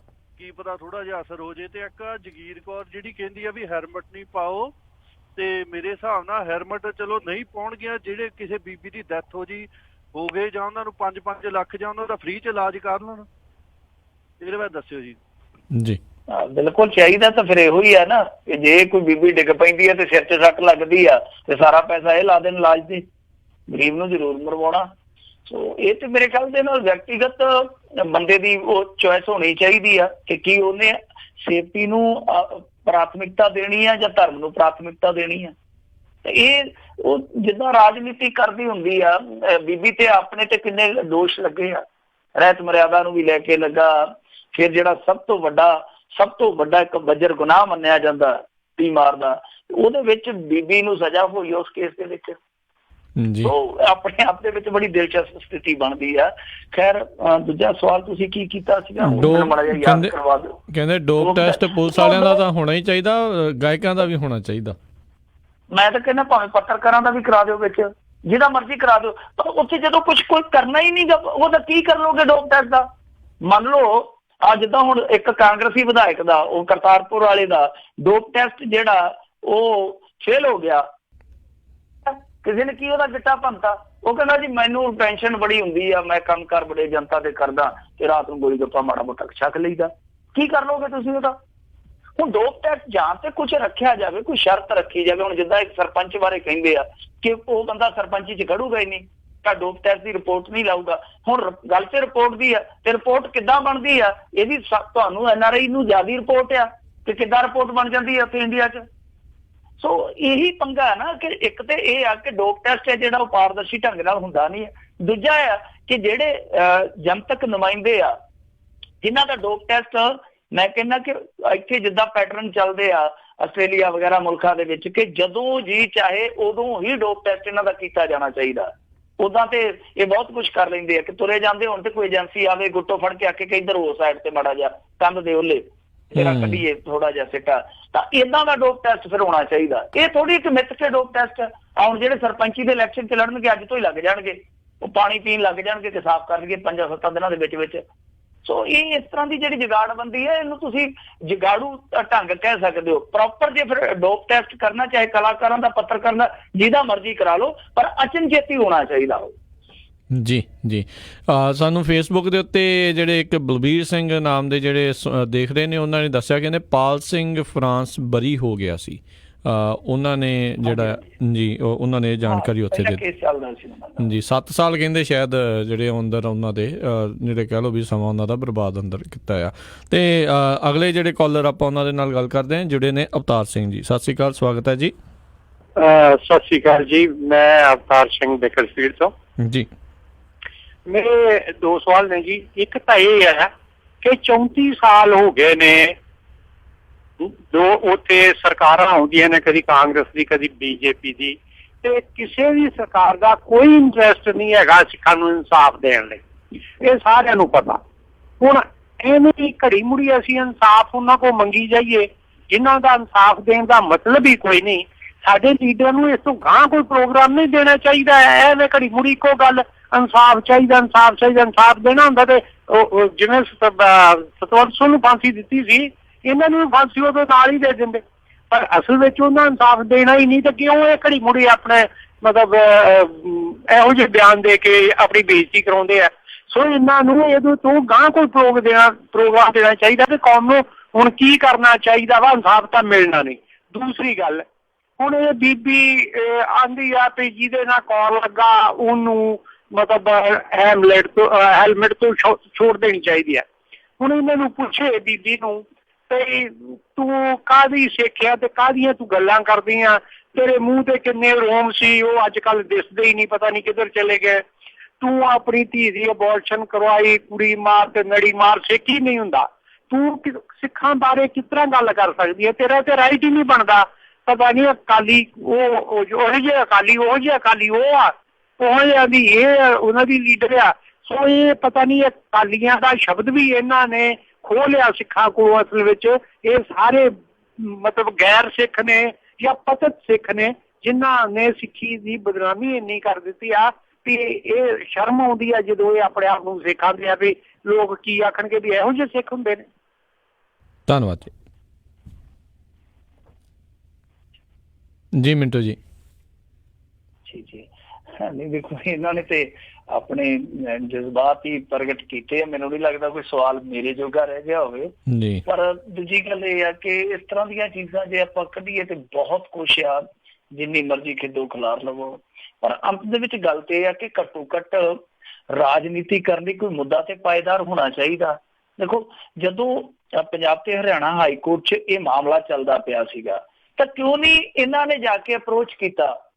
ਸਭ ਤੋਂ ਵੱਡਾ ਸਵਾਲ ਤੇ ਇਹੋ ਹੀ ਆ ਨਾ, ਇਹਨਾਂ ਨੇ ਕਿਉਂ ਨਹੀਂ ਹੁਣ ਦੇਖੋ ਇੱਕ ਪਟੀਸ਼ਨ ਪਈ ਹੋਈ ਆ, ਸ਼ਾਇਦ ਤੁਹਾਨੂੰ ਪਤਾ ਲੱਗ ਗਿਆ ਹੋਵੇ ਕਿ ਜਿਹੜੀਆਂ SGPC ਦੀਆਂ ਚੋਣਾਂ ਨਹੀਂ ਹੋਣ ਡਈਆਂ ਉਹਦੇ ਮੁਤਲਕ ਜਾ ਕੇ ਬਲਦੇਵ ਸਿੰਘ ਸਰਸਾ ਨੇ ਪਟੀਸ਼ਨ ਪਾਈ ਆ। ਤੇ ਉੱਥੇ ਜਾ ਕੇ ਇਹਨਾਂ ਨੇ ਅਪੀਲ ਕੀਤੀ, ਭਾਈ ਸਾਡੇ ਨਾਲ ਜੁੜਿਆ ਮਸਲਾ ਤੇ ਸਾਨੂੰ ਪਾਰਟੀ ਬਣਾਓ। ਠੀਕ ਹੈ ਨਾ, ਇਹਨਾਂ ਨੇ ਜਾ ਕੇ ਖੁਦ ਅਪਰੋਚ ਕੀਤਾ ਕਿ ਭਾਈ ਸਾਨੂੰ ਪਾਰਟੀ ਬਣਾਓ। ਹੁਣ ਉੱਥੇ ਚੋਣਾਂ ਦਾ ਮਸਲਾ ਸੀ, ਕਮੇਟੀ ਦਾ ਮਸਲਾ ਸੀ। ਇਹਨਾਂ ਨੂੰ ਇਹ ਸੀਗਾ ਕਿ ਜਲਦੀ ਜਲਦੀ ਚੋਣਾਂ ਹੋ ਨਾ ਜਾਣ, ਅਸੀਂ ਇਸ ਚੀਜ਼ ਨੂੰ ਹੋਰ ਲਮਕਾਈਏ। ਤਾਂ ਕਿਉਂਕਿ ਤੁਹਾਨੂੰ ਪਤਾ ਅਕਾਲੀਆਂ ਦਾ ਗ੍ਰਾਫ ਹੈ ਜਿਹੜਾ ਹਾਲ ਦੀ ਘੜੀ ਉਹ ਥੱਲੇ ਹੀ ਆ। ਤਾਂ ਦੂਸਰੇ ਪਾਸੇ ਜਿੱਥੇ ਪਾਰਟੀ ਬਣਨ ਦੀ ਜ਼ਰੂਰਤ ਹੈ ਉੱਥੇ ਤੁਸੀਂ ਬਣਦੇ ਨਹੀਂ।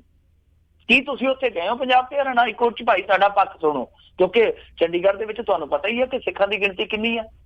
ਤਾਂ ਉੱਥੇ ਇਹਨਾਂ ਨੂੰ ਇਹ ਪਹਿਲ ਕਦਮੀ ਕਰਨੀ ਚਾਹੀਦੀ ਸੀਗੀ, ਜਾ ਕੇ ਕਹਿੰਦੇ ਕਿ ਹਾਂ ਭਾਈ ਸਾਡਾ ਵੀ ਪੱਖ ਸੁਣਿਆ ਜਾਵੇ। ਕੀ ਉੱਥੇ ਗਏ ਪਹਿਲਾਂ ਤੇ ਇਸ ਸਵਾਲ ਦਾ ਜਵਾਬ ਦੇਣ? ਜੇ ਨਹੀਂ ਗਏ ਤੇ ਹਾਈ ਕੋਰਟ ਦੇ ਉੱਤੇ ਸੁਪਰੀਮ ਕੋਰਟ ਆ, ਪਹਿਲਾਂ ਤੁਸੀਂ ਉੱਥੇ ਚਲੇ ਜਾਓ। ਉੱਥੇ ਜਾ ਕੇ ਜਿਹੜਾ ਕੇਸ ਤੁਸੀਂ ਹੁਣ ਲੋਕਾਂ ਨੂੰ ਸੁਣਾਈ ਜਾਂਦੇ ਹੋ, ਬੀਬੀ ਤੇ ਮੀਟਿੰਗਾਂ ਕਰਨ ਡਈ ਆ, ਇਹ ਕਰ ਦਿਆਂਗੇ, ਉਹ ਕਰ ਦਿਆਂਗੇ, ਉਹ ਕਰ ਦਿਆਂਗੇ, ਜਾ ਕੇ ਗਵਰਨਰ ਨੂੰ ਮੈਮੋਰੈਂਡਮ ਵੀ ਦੇ ਆਇਆ। ਤਾਂ ਜਿਹੜੀ ਚੀਜ਼ ਕਰਨ ਦੀ ਜ਼ਰੂਰਤ ਹੈ, ਤੁਸੀਂ ਸੁਪਰੀਮ ਕੋਰਟ 'ਚ ਜਾ ਕੇ ਆਪਣਾ ਕੇਸ ਰੱਖ ਲਓ। ਉੱਥੇ ਦਸਤਾਰ ਦਾ ਕੇਸ ਵੀ ਤੇ ਇੱਕ ਸਾਈਕਲ ਵਾਲਾ ਲੜੀ ਜਾਂਦਾ ਹੈ ਨਾ। ਜੀ ਜੀ ਜੀ ਅਗਲੇ ਕਾਲਰ ਉਹਨਾਂ ਨਾਲ ਗੱਲ ਕਰਦੇ ਜੁੜੇ ਨੇ ਜੀ, ਸੁਰਜੀਤ ਜੀ। ਸਤਿ ਸ਼੍ਰੀ ਅਕਾਲ, ਸਵਾਗਤ ਹੈ ਜੀ। ਹਾਂਜੀ, ਸਤਿ ਸ੍ਰੀ ਅਕਾਲ ਮਿੰਟੂ ਗਫਰੀਆ ਜੀ, ਕੀ ਹਾਲ ਹੈ ਤੁਹਾਡਾ? ਤੇ ਮੇਰਾ ਸਵਾਲ ਇਹ ਆ ਕਿ ਜੇ ਕਿਤੇ ਰੱਬ ਨਾ ਕਰਦਾ ਵੀ 5 ਸਾਲ ਦੇ ਬਾਦਲ ਹੋਰ ਆ ਜਾਂਦਾ, ਇਹਨੇ ਖਾਲਸਤਾਨ ਦਾ ਕਿਆ ਬਣਨਾ? ਇਹ ਤਾਂ ਨਸ਼ਾ ਸਥਾਨ ਬਣਾ ਦੇਣਾ ਸੀਗਾ ਕਿ ਹਰ ਬੰਦਾ 2 ਰੋਟੀਆਂ ਖਾ ਕੇ ਸੌਂਦਾ ਆ, ਵੀ ਇਹਦਾ ਢਿੱਡ ਕਦੇ ਭਰੂਗਾ ਹੀ ਨਹੀਂ। ਸਾਰਾ ਪੰਜਾਬ ਇਸਨੇ ਬੇੜੀ ਗੁੱਲ ਕਰ ਦਿੱਤੀ ਆ, ਹਜੇ ਫਕਰੇ ਕੌਮ ਦਾ ਬਾੜ ਦਿੱਤੇ ਇਸ ਨੂੰ। ਇੰਨਾ ਕੁਐਸਚਨ ਹੈ ਜੀ ਮੇਰਾ ਤਾਂ ਬਸ।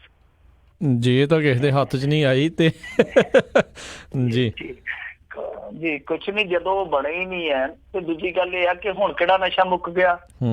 ਹੁਣ ਤੇ ਹੈ ਨੀ ਗੇ, ਉਹ ਮੁੱਖ ਮੰਤਰੀ ਹੈ ਨੀ ਗੇ, ਤੇ ਹੁਣ ਤੇ ਉਹਦੇ ਨਾਲ ਜ਼ਿਆਦਾ ਖਲਾਰਾ ਪਿਆ ਖਲੋਤਾ। ਆ 45 ਦਿਨਾਂ ਦੇ ਅੰਦਰ ਅੰਦਰ ਮੀਡੀਆ ਦੇ ਮੁਤਾਬਕ 62 ਮੌਤਾਂ ਹੋਈਆਂ ਨੇ ਮੁੰਡਿਆਂ ਦੀਆਂ, ਦੇਖੋ 62 ਮੌਤਾਂ। ਸੋ ਇਹ ਤੇ ਉਹਨਾਂ ਦੇ ਨਾਲ ਵੀ ਅੱਗੇ ਲੰਘ ਗਿਆ। ਨਸ਼ੇ ਦਾ ਮੁੱਦਾ ਜਿਹੜਾ ਮੇਰੇ ਖਿਆਲ ਦੇ ਨਾਲ ਉਹ ਇੱਕ ਅਜਿਹਾ ਮੁੱਦਾ ਹੈ, ਜੇ ਇਹਨਾਂ ਦੀ ਜਗ੍ਹਾ ਤੇ ਆਮ ਆਦਮੀ ਪਾਰਟੀ ਵਾਲੇ ਆ ਜਾਂਦੇ, ਹੁਣ ਜੇ ਦੀ ਗੱਲ ਮੈਂ ਕਰਨ ਲੱਗਾ, ਆਮ ਆਦਮੀ ਪਾਰਟੀ ਵਾਲੇ ਆ ਜਾਂਦੇ ਤੇ ਨਸ਼ੇ ਦੇ ਮੁੱਦੇ ਤੇ ਉਹਨਾਂ ਨੇ ਵੀ ਹੁਣ ਨੂੰ ਕਸੂਤੇ ਹੀ ਫਸੇ ਹੋਣਾ ਸੀਗਾ। ਬਿਲਕੁਲ ਸਹੀ ਗੱਲ ਜੀ ਜੀ। ਅਗਲੇ ਕਾਲਰ ਨੇ ਜੁੜੇ ਹੋਏ ਆਪਣੇ ਨਾਲ ਬੂਟਾ ਸਿੰਘ ਜੀ, ਸਵਾਗਤ ਹੈ, ਸਤਿ ਸ਼੍ਰੀ ਅਕਾਲ। ਹਾਂਜੀ, ਰਾਜਕਰਮਵੀਰ ਜੀ ਤੇ ਮਿੰਟੂ ਗੁਰਸਰੀਆ ਜੀ ਤੇ ਪੰਜਾਬੀ ਰੇਡੀਓ ਦੇ ਸਾਰੇ ਸਰੋਤਿਆਂ ਨੂੰ ਵਾਹਿਗੁਰੂ ਜੀ ਕਾ ਖਾਲਸਾ, ਵਾਹਿਗੁਰੂ ਜੀ ਕੀ ਫਤਿਹ ਜੀ। ਅੱਛਾ ਜੀ, ਹਾਂਜੀ ਹਾਂਜੀ। ਅੱਛਾ ਦੇਖੋ ਜੀ, ਵੀ ਇਹਨਾਂ ਦੇ ਨਾ ਜਿਹੜੇ ਮੰਤਰੀ ਸ਼ੰਤਰੀ ਆ, ਹੁਣ ਅੱਗੇ ਤਾਂ ਸੈਂਟਰ ਗਵਰਨਮੈਂਟ ਦੇ ਘੁਆੜੇ ਦਾ ਮੂੰਹ ਪਾਟੇ ਹੀ, ਹੁਣ ਪੰਜਾਬ ਵਾਲਿਆਂ ਦੇ ਵੀ ਪਾਟ ਕੇ ਮੈਨੂੰ ਲੱਗਦਾ। ਇਹਦੇ ਚ ਦੇਖੋ ਜਿਹੜਾ ਓਪੀ ਸੋਨੀ ਆ ਨਾ, ਓਪੀ ਸੋਨੀ ਮਾਸਟਰਾਂ ਨੂੰ ਵਿਚਾਰਿਆਂ ਨੂੰ 50-50 60-60 ਹਜ਼ਾਰ ਤੋਂ ਤਨਖਾਹ ਤਾਂ ਦੇ ਦੇਣੀ ਆ ਤੁਹਾਨੂੰ 15-15 18-18 ਹਜ਼ਾਰ। ਤੇ ਅਖੇ ਤੁਸੀਂ ਕੁੜਤਾ ਪਜਾਮਾ ਪਾ ਕੇ ਨਹੀਂ ਆ ਸਕਦੇ ਗੇ, ਜੇ ਉਹ ਤਾਂ ਅਗਲੇ ਦੀ ਮਰਜ਼ੀ ਆ, ਕੁੜਤਾ ਪਜਾਮਾ ਪਾ ਕੇ ਆਵੇ, ਪੈਂਟ ਸ਼ਰਟ ਪਾ ਕੇ ਆਵੇ, ਜਿੰਨੀ ਪਹੁੰਚ ਆ ਅਗਲੇ ਨੇ ਆਪਦੇ ਸੌਦੇ ਪੱਤੇ ਵੀ ਲਿਆਉਣੇ ਆ, ਬੱਚੇ ਵੀ ਪੜਾਉਣੇ ਆ, ਤੇ ਇਹ ਤਨਖਾਹ ਤਾਂ ਦਿੰਦੇ ਨੀ ਗੇ। ਤੇ 6 ਮਹੀਨੇ ਹੋ ਗਏ, 7 ਮਹੀਨੇ ਹੋ ਗਏ, ਤੇ ਉਤੋਂ ਇਹ ਜਿਹੇ ਕਾਨੂੰਨ ਸਾਫਦੇ ਆ। ਤੇ ਇਹਨਾਂ ਨੂੰ ਪੁੱਛਣ ਵਾਲਾ ਹੋਵੇ ਵੀ ਤੁਹਾਡੀਆਂ ਜਿਹੜੇ ਲੱਖ ਦਾ 1.5 ਲੱਖ ਹਰੇਕ ਮਹੀਨੇ ਵਧਾ ਲੈਣੇ ਤਨਖਾਹ, ਤੇ ਤੁਸੀਂ ਕੀ ਗੋਡੀ ਦੇ ਕੇ ਆਉਣੇ ਆ ਵੀ ਸਕੂਲਾਂ ਜਾ ਕੇ? ਇਹਦੇ ਤੇ ਜਵਾਬ ਦਿਓ ਜੋ ਮਿੰਟੂ ਗੁਰਸਰੀਆ ਜੀ। ਨਹੀਂ ਦੇਖੋ, ਇਹਦੇ ਤੇ ਅੱਗੇ ਬਹਿਸ ਚੱਲਦੀ ਪਈ ਆ। ਇਹਨਾਂ ਨੇ ਪਿੱਛੇ ਜਿਹੜੀਆਂ ਅਧਿਆਪਕਾਂ ਵਾ ਉਹਨਾਂ ਲਈ ਵੀ ਇੱਕ ਡਰੈਸ ਕੋਡ ਨਿਰਧਾਰਿਤ ਕੀਤਾ ਸੀਗਾ, ਜਦੋਂ ਇਹਨਾਂ ਨੂੰ ਅੱਗੋਂ ਬੜੀ ਤਿੱਖੀ ਆਲੋਚਨਾ ਚੱਲਣੀ ਪਈ ਤੇ ਫਿਰ ਮੁੜ ਕੇ ਇਹ ਪਿਛਲ ਖੁਰੀ ਹੋ ਗਏ ਸੀਗੇ। ਹੁਣ ਫਿਰ ਇਹਨਾਂ ਨੇ ਡਰੈਸ ਕੋਡ ਵਾਲਾ ਕੰਮ ਕੀਤਾ। ਇਹਦੇ ਤੇ ਮੈਂ ਅੱਗੇ ਵੀ ਗੱਲ ਕਹੀ ਆ ਕਿ ਜੇ ਡਰੈਸ ਕੋਡ ਸਾਰਿਆਂ ਲਈ ਲਾਜ਼ਮੀ ਹੈ, ਵੈਸੇ ਕੋਈ ਵੱਡੀ ਗੱਲ ਨਹੀਂ ਹੈ। ਇੱਥੇ ਅਸੀਂ ਮੋਬਾਈਲ ਠੀਕ ਕਰਾਉਣ ਜਾਂਦੇ ਹਾਂ ਕਿਸੇ ਸਰਵਿਸ ਸਟੇਸ਼ਨ ਤੇ ਉਹਨਾਂ ਦੇ ਜਿਹੜੇ ਕੰਮ ਆ, ਜਿਹੜੇ ਮੁੰਡੇ ਉਹਨਾਂ ਨੇ 5-5 7-7 ਹਜ਼ਾਰ ਤੇ ਰੱਖੇ ਤੇ ਉਹਨਾਂ ਲਈ ਵੀ ਡਰੈਸ ਕੋਡ ਹੁੰਦਾ। ਇੱਕ ਮੋਬਾਈਲ ਠੀਕ ਕਰਨ ਵਾਲੀ ਦੁਕਾਨ ਤੇ ਵੀ ਕੋਈ ਹੋ ਜਾਵੇ, ਕੋਈ ਵੱਖਰੀ ਗੱਲ ਨਹੀਂ ਹੈ, ਕੋਈ ਅਲੋਕਾਰੀ ਗੱਲ ਨਹੀਂ ਹੈ। ਪ੍ਰਾਈਵੇਟ ਕੰਪਨੀਆਂ ਜਿਹੜੀਆਂ ਉਹਨਾਂ ਦੇ ਵਿੱਚ ਵੀ ਮੁਲਾਜ਼ਮਾਂ ਦਾ ਡਰੈਸ ਕੋਡ ਹੁੰਦਾ ਵਾ। ਫੈਕਟਰੀਆਂ ਦੇ ਵਿੱਚ ਕੰਮ ਜਿਹੜੇ ਮਜ਼ਦੂਰ ਆ, ਕਈ ਵਾਰ ਉਹਨਾਂ ਦੀਆਂ ਵੀ ਵਰਦੀਆਂ ਇੱਕੋ ਜਿਹੀਆਂ ਕਰ ਦਿੱਤੀਆਂ ਜਾਂਦੀਆਂ, ਉਹ ਤੇ ਕਰ ਲੈਣ। ਮੇਨ ਗੱਲ ਤੇ ਇਹ ਹੈ ਕਿ ਤੁਹਾਡੀ ਵਿਵਸਥਾ ਤੇ ਪਹਿਲਾਂ ਠੀਕ ਹੋਵੇ, ਇੰਨੇ ਜੋਗੀ ਹੋਵੇ ਕਿ ਤੁਸੀਂ ਡਰੈਸ ਕੋਡ ਲਾਗੂ ਕਰਦੇ ਫੱਬਦੇ ਹੋ। ਦੂਜੀ ਚੀਜ਼ ਇਹ ਹੈ ਕਿ ਕੁੜਤਾ ਪਜਾਮਾ ਇੰਨਾ ਹੀ ਜ਼ਿਆਦਾ ਚੁੱਭਦਾ, ਇਹ ਇੰਨਾ ਹੀ ਜ਼ਿਆਦਾ ਇਹ ਇੱਕ ਗੈਰ ਸੱਭਿਆਚਾਰੀ ਪਹਿਰਾਵਾ। ਤੇ ਫਿਰ ਅੱਜ ਝੱਗੀ ਸਲਵਾਰ ਜੀ ਨਵਜੋਤ ਸਿੱਧੂ ਕਾ ਤੋਂ ਪਾਈ ਫਿਰਦਾ, ਨੀਲੇ ਰੰਗ ਦੀ ਸ਼ਾਇਦ ਇੱਕੋ ਹੀ ਆ ਉਹਦੇ ਕੋਲ, ਉਹੀ ਉਹ ਵਿਆਹ ਤੇ ਪਾ ਜਾਂਦਾ, ਉਹੀ ਰੈਲੀ ਤੇ ਪਾ ਜਾਂਦਾ, ਉਹੀ ਕਪਲ ਦੇ ਸ਼ੋਅ 'ਚ ਪਾ ਜਾਂਦਾ ਨੀਲੀ ਜੀ। ਤੇ ਉਹ ਝੱਗੀ ਸਲਵਾਰ ਜੀ ਕੀ ਉਹਨੂੰ ਜੱਚਦੀ ਆ? ਉਹ ਲੱਖਾਂ ਲੋਕਾਂ ਦਾ ਨੁਮਾਇੰਦਾ, ਕੈਬਨਿਟ ਦਾ ਮੰਤਰੀ ਹੈ।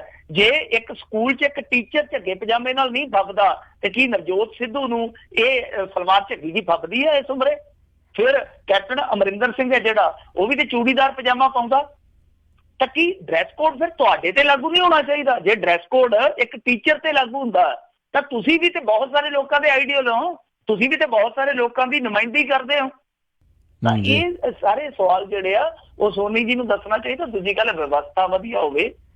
ਜਿਹੜੇ ਬੱਚੇ ਆ ਨਾ, ਉਹ ਜਿਨ੍ਹਾਂ ਨੇ ਪੜ੍ਹਨਾ, ਉਹ ਉਹਨਾਂ ਕੋਲੋਂ ਪੜ੍ਹ ਕੇ ਬਹੁਤ ਵੱਡੇ ਵੱਡੇ ਅਹੁਦਿਆਂ ਤੇ ਪਹੁੰਚੇ ਆ, ਜਿਹੜੇ ਚਾਦਰੇ ਲਾ ਕੇ ਸਕੂਲਾਂ 'ਚ ਆਇਆ ਕਰਦੇ ਸੀ ਕਦੇ।